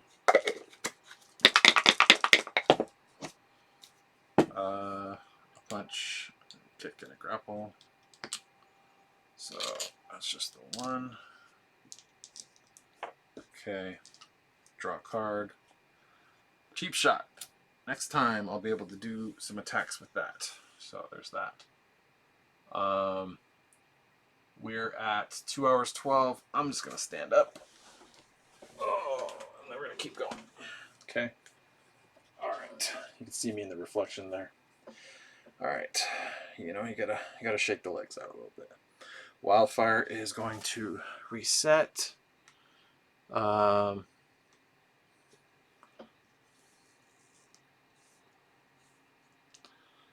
draw card.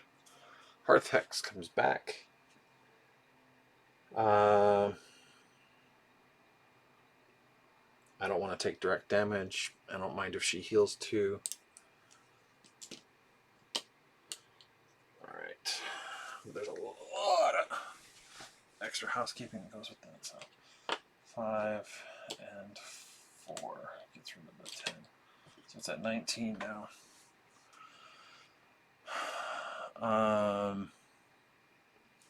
So that Hearth Hex can go away.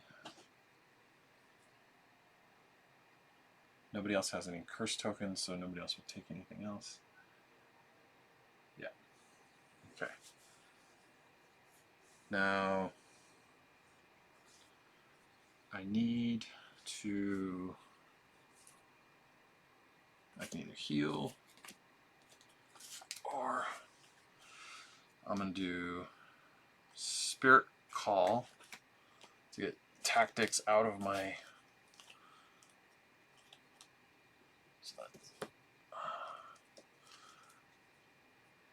It's Benessi as a tactic. That's the only one that's there. Okay.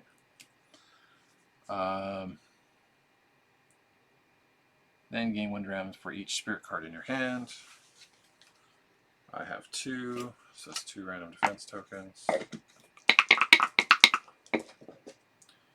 2 grapple tokens.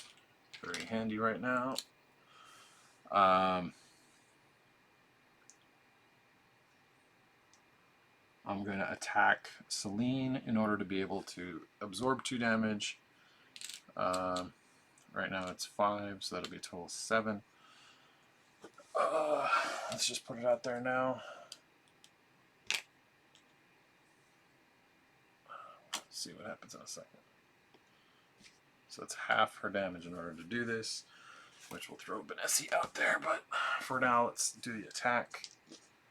I can steady gaze this attack and make it for 4.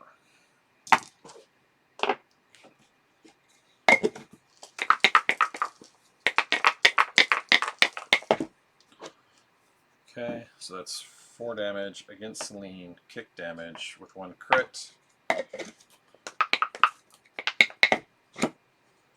Okay, so she gains 2 back. Okay. Yeah. So now I have 10 kick defense just waiting to get converted into power. 2 of those damage are going to go through here. And so that goes. So that was the action step.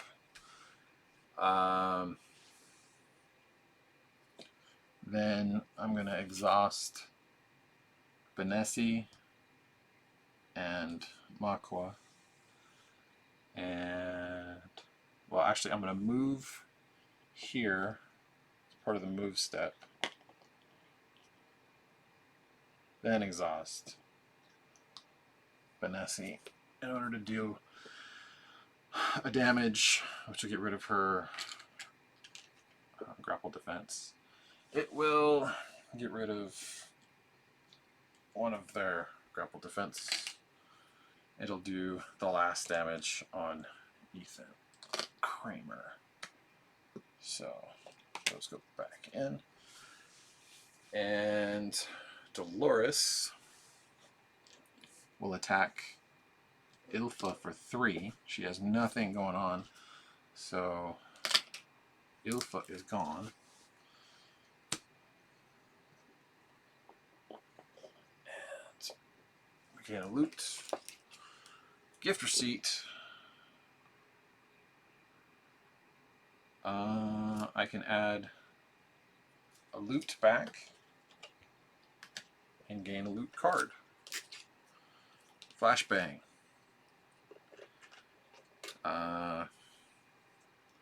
Will allow me to get rid of 2 defense tokens.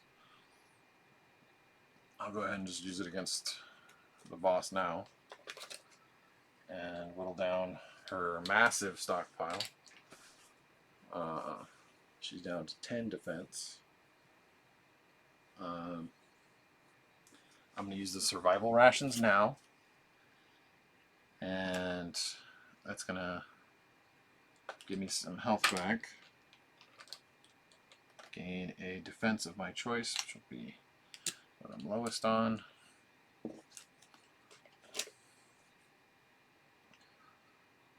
And that's all I'm going to do for now. I'll draw a card. What was EC Slash? So I got some attacks going on for next time. And it is Celine's turn. So she's going to attack Wildfire for 3. Come on, make him kicks. All kicks. No kicks. So that's going to flip this. Wildfire has been waiting this whole time for someone to try to kick her. She's like, I'm ready. I'm ready when anyone tries to do it. I am so prepped and ready to go to be kicked. And it's just not happening. So everybody else is going to gain those curse tokens. Once again. So she gains 2. And then she'll gain 1. And then each unengaged fighter gains a curse token. So that is now both. Because they're unengaged. And they'll have to deal 2 general damage.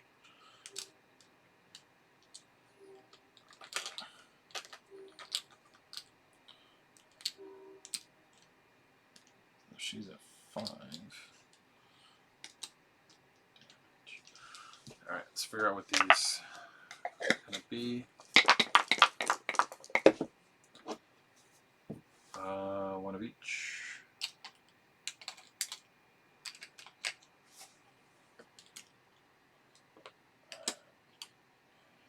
Okay. And then she's going to flip. Mummy's going to come back. And 1, 2, 3. She goes up there.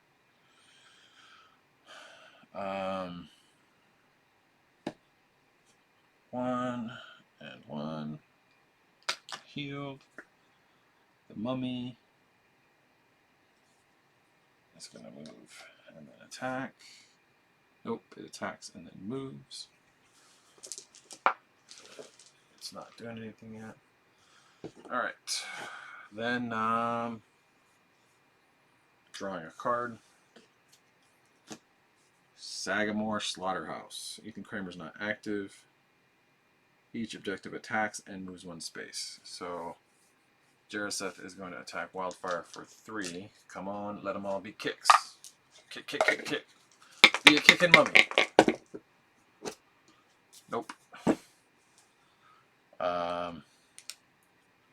2 damage. So she's back at halfway to health. And it's going to move a space. Alright.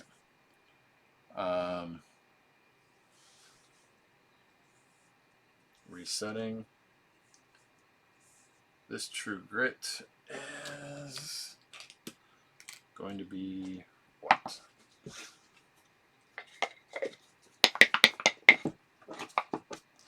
Punch.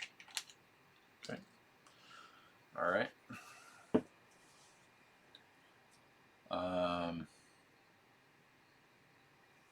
Cheap shot. I have to be engaged with her for that.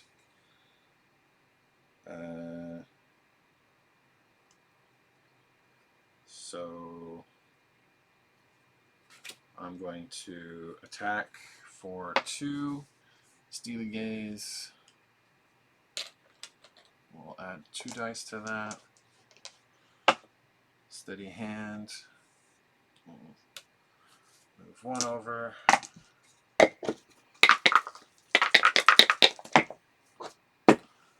Alright, so the attack does 2 with a crit.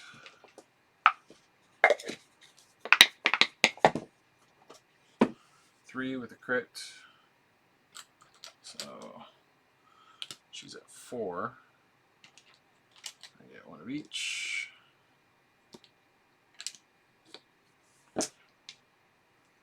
Okay. So that is the action step. Card step has not been done. Move step has not been done. I don't need to heal. I can get close.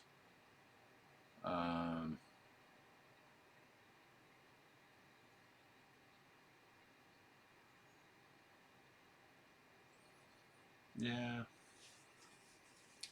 If I did the cheap shot against the boss, then it'll deal 1 direct damage to the boss, and I very likely can gain some defense.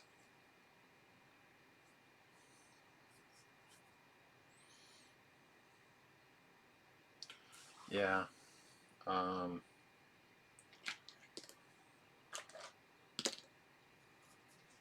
So otherwise it's a shot for 2, and it's not going to defeat Dolores. I'm in Dolores's arc. 1, 2, 1, 2, 3. I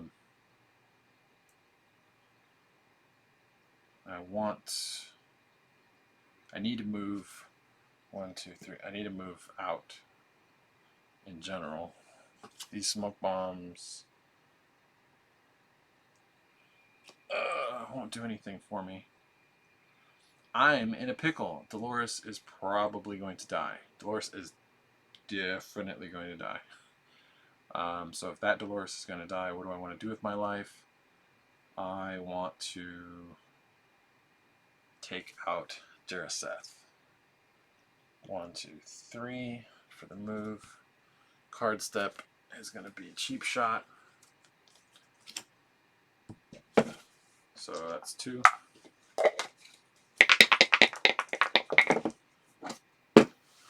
Gets me 2 punch tokens. So that helps at least a little bit. And does 2 to Jaraseth. This Dolores is going to hit this Dolores and take her out of the game, putting curse tokens back our way. Okay, so I'm going to have to 1, 2, 3. So she swings and hits attack if able. So she was, no. to the nearest fighter within 3 spaces. Yeah. Yeah. Okay, so she did her thing. Draw a card, which will be another cheap shot for next time. And then we need to reset and draw a card. Butchering Hour. Celine gets another +1. So, I don't know if you can see, I've got all this tactic stuff for Celine now. So, that was the thing that we were able to get rid of before. Okay.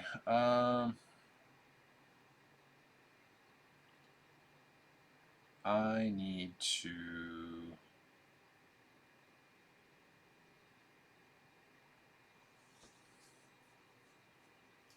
I need to do a lot of things. I'm going to move up 2. Then I'm going to hit for kick damage. Okay, so that's going to be 3. Let's see. I've moved up. Let's see what I can do with cards and other things.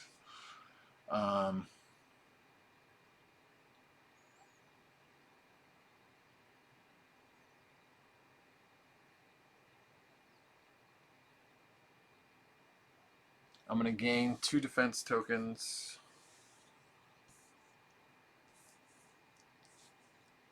Of my choice so that I have a higher chance of getting more power with those exhausts. Then I'm going to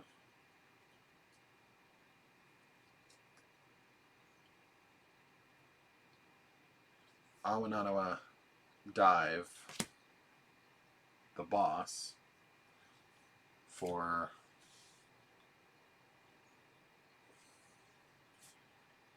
or do I want to dive Dolores?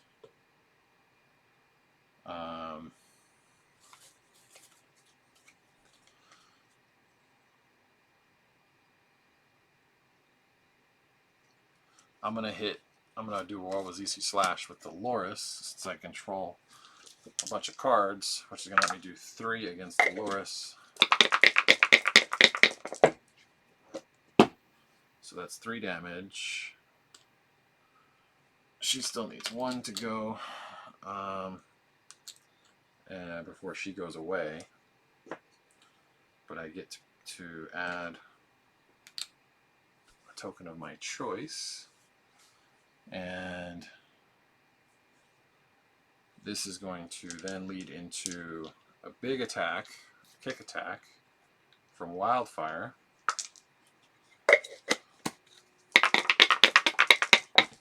So that was the card step.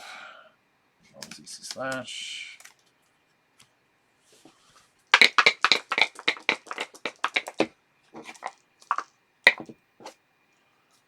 Alright, well, 1 damage is going to be done to both, but that's enough to take out this Dolores. And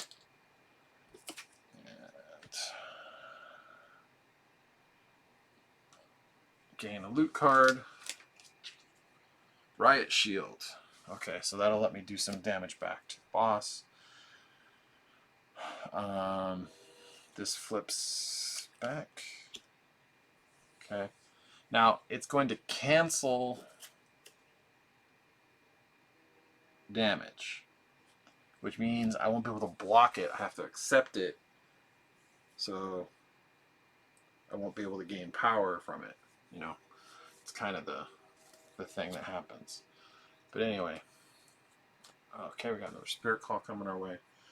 We can do some more good stuff with that. Alright. Celine's turn. She's going to attack, and that's how I'm going to use the Riot Shield. And the Riot Shield's going to let me do 3 damage to her. Okay.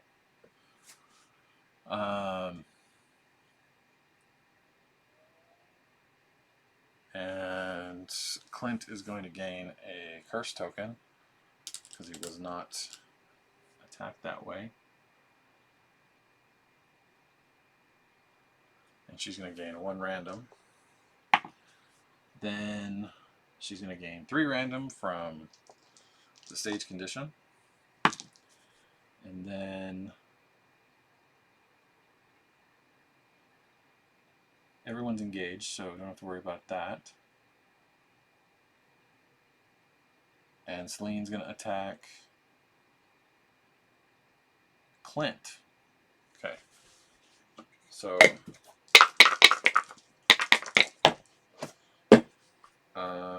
she's going to gain 2 kick, 2 punch.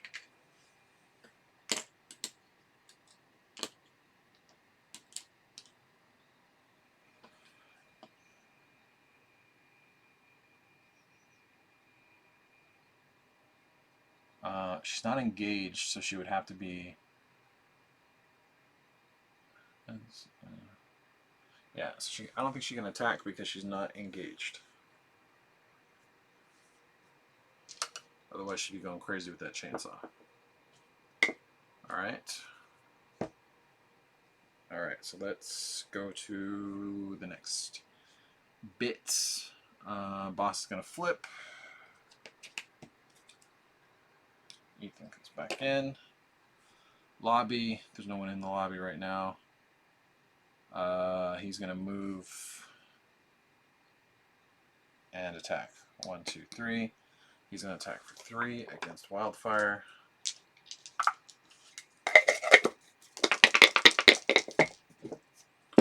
Ah, finally, someone did some kick damage. So she had 6. And then she's going to have... no, she had 10. Okay, so there's going to have to be 3. Goes up to 5. 2 turn into power.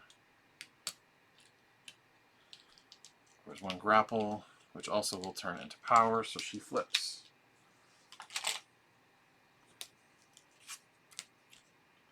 Okay.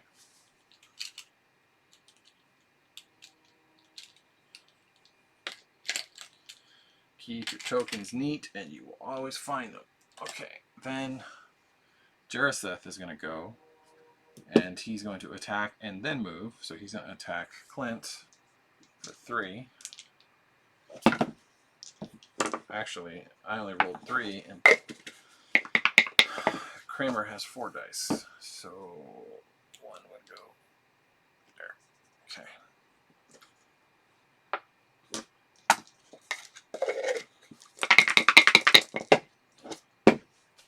Okay.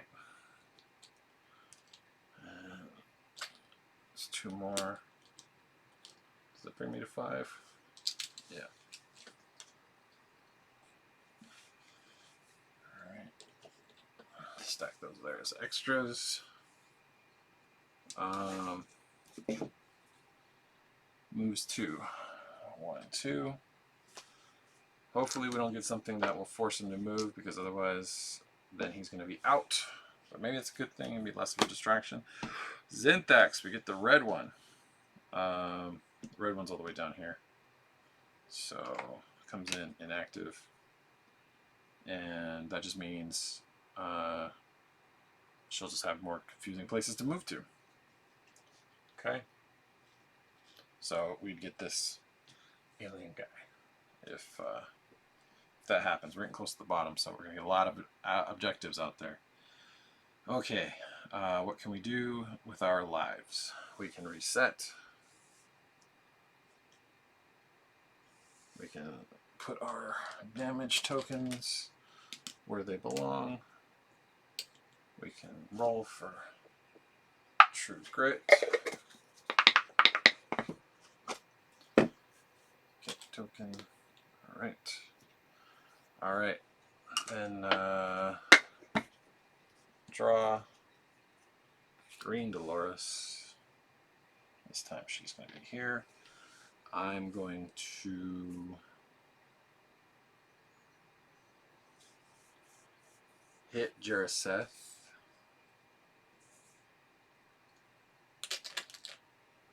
4.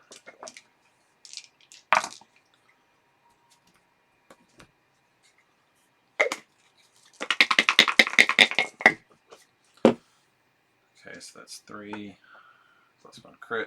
Just do 1 more damage. Just do 1 more damage. Okay. I get to do some stuff there. So if you can't see, because I had it off the table, that's what I rolled. Which is enough to get rid of Jaraseth again. So I don't have to worry about him. And that goes back to being here.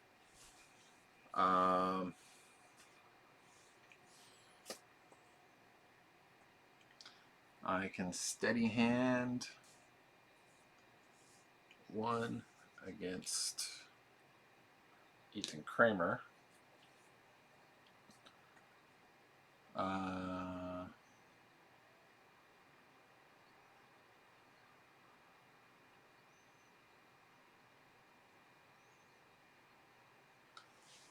I move, it's just going to get me.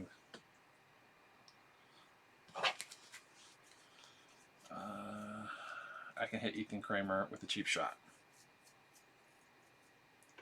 So I'll move to back up Wildfire. Do 2.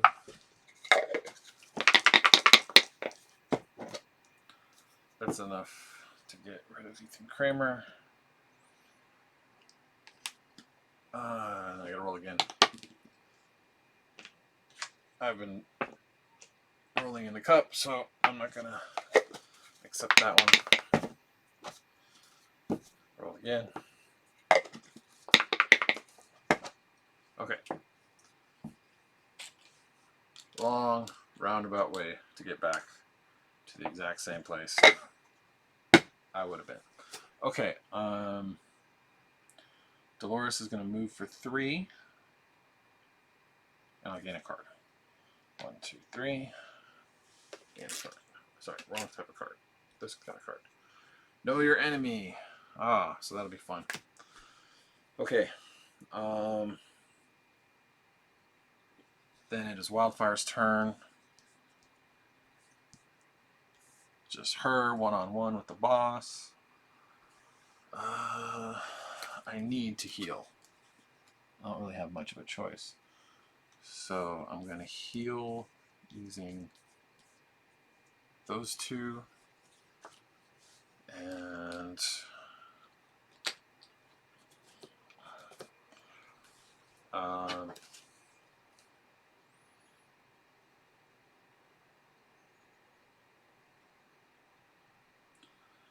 so I have an extra spirit call that allows me to do some cool stuff. If I faint right now and use the attacks, then I can play this and get some more heals. It's the upgraded version, so I'm going to faint Ajajak, which will let me attack. Awanawa dive, which will let me draw a loot card. So there's that. So I'm going to hit that attack for 2.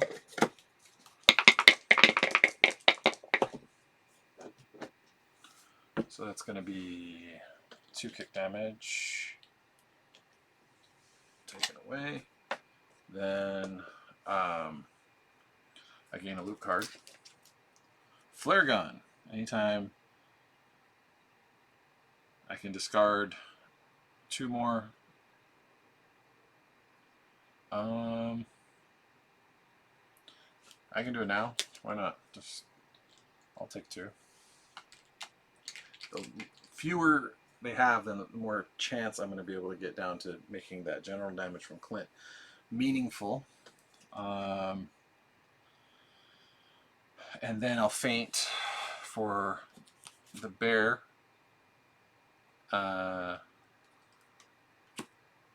which will do the same thing. The Awanama Dive. And it's going to add a direct damage. So 2 more kick defense, which is another 5. So back up to 10 kick defense. And it is going to do 3. So that's going to be a 25. This is 6. So that's 7. So it's 27. Okay, so 27 total damage has been done against the boss. We have 13 left to go. I'm going to do my card, which is the Spirit Call. And it's going to put these 2 back into my hand. And that's going to allow me to 1, 2, 3, heal for 3.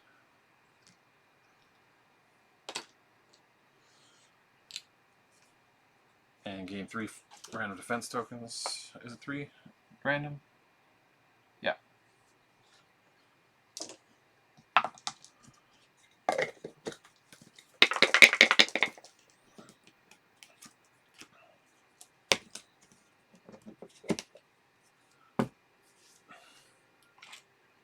When I gain them, kicks are all the rage. When I'm trying to get hit, kicks are not popular. Okay. So that uses the card step. I think, did I use the move step? I don't think so. I don't think it's going to matter because I'm going to use the action step now. So the action step is going to allow me to play again.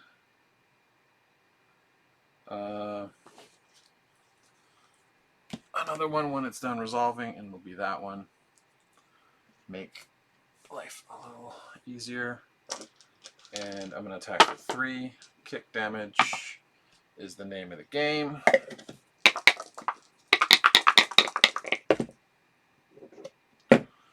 So 2 with another 1. And what are we at here? 29. 11 to go.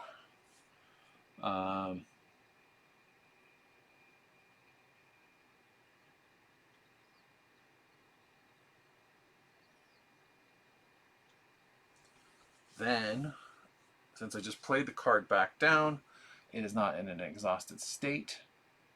So I'm going to exhaust in order to get 2 grapple tokens.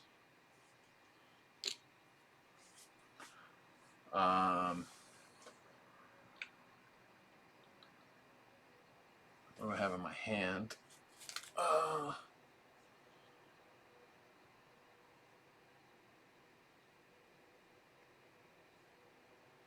And I could feint again to do another attack, which I may as well do while I have the option of doing more damage with the kicks before she gets more defense. So I will feint this bear again, and it hits for 2. Kick damage plus 1 direct damage. So it's going to be at least 3 since I got a crit on that. 4. So it's going to do 4 damage. What was I at? I'm at 29. Now I'm at 33. 7 left. All right. I'm going to feint this last one. Same thing, crane effect. Awanama Awanawa Dive is also a kick effect. So it'll be for 2.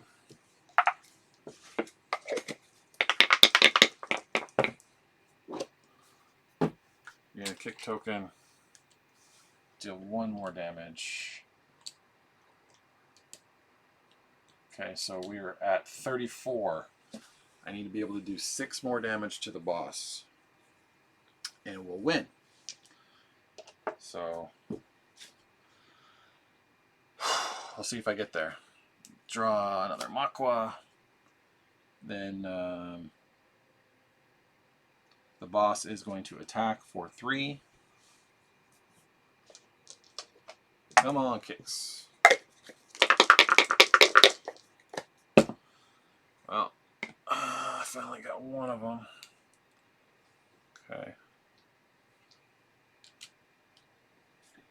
And then a curse token is going to go on to a fighter that has not.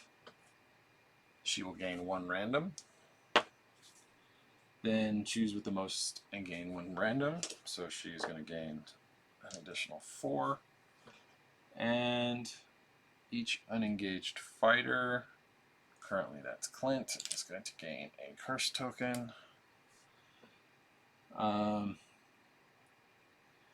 And he will take 1, 2, 3, 4, 5 general damage, which leaves him with 4 power, and he's flipped.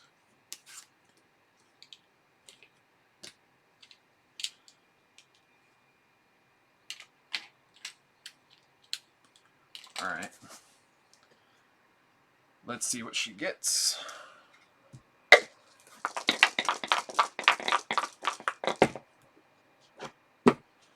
She gets 4 kick tokens, which messes my 1 strategy, and a punch token. So we'll see what we can do with that.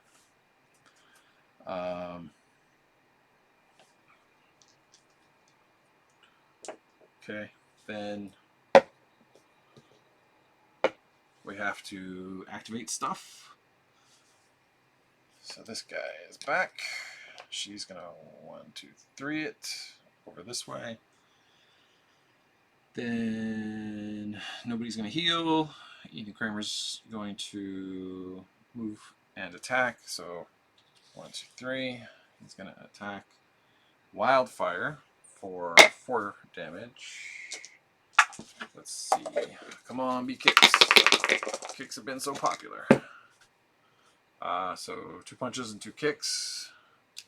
So she's going to stay flipped even when I use it.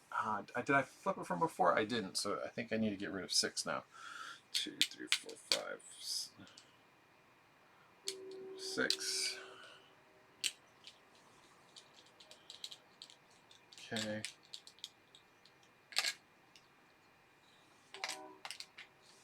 All right.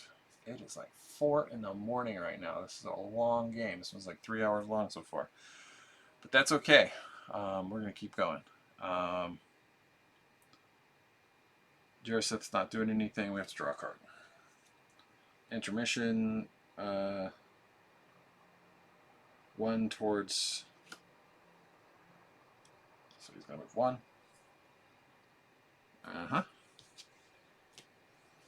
And then we're back doing our other stuff. So Bartholomew, we do our reset.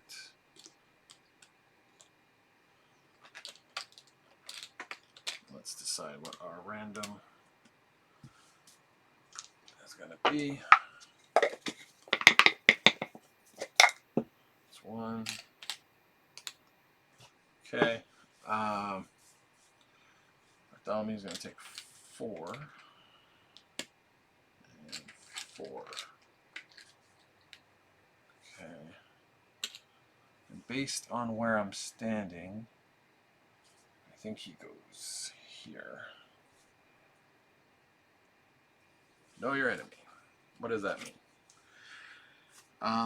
Discard 1 defense from each enemy in play. You may gain up to 3 defense tokens this way. So let's do that first. 1 defense token of your choice.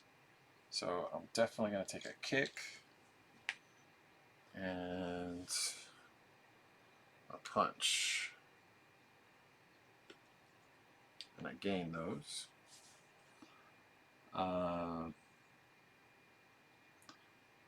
Then that was the card step. I'm going to attack, and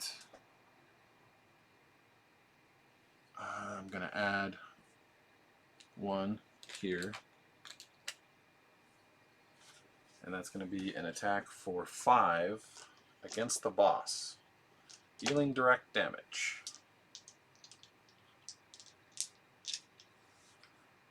Okay. And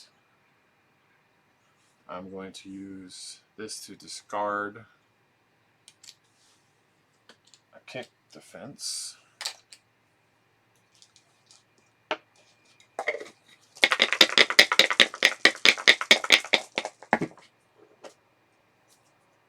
Okay, so we got 5 with 3 crits. So let's roll those.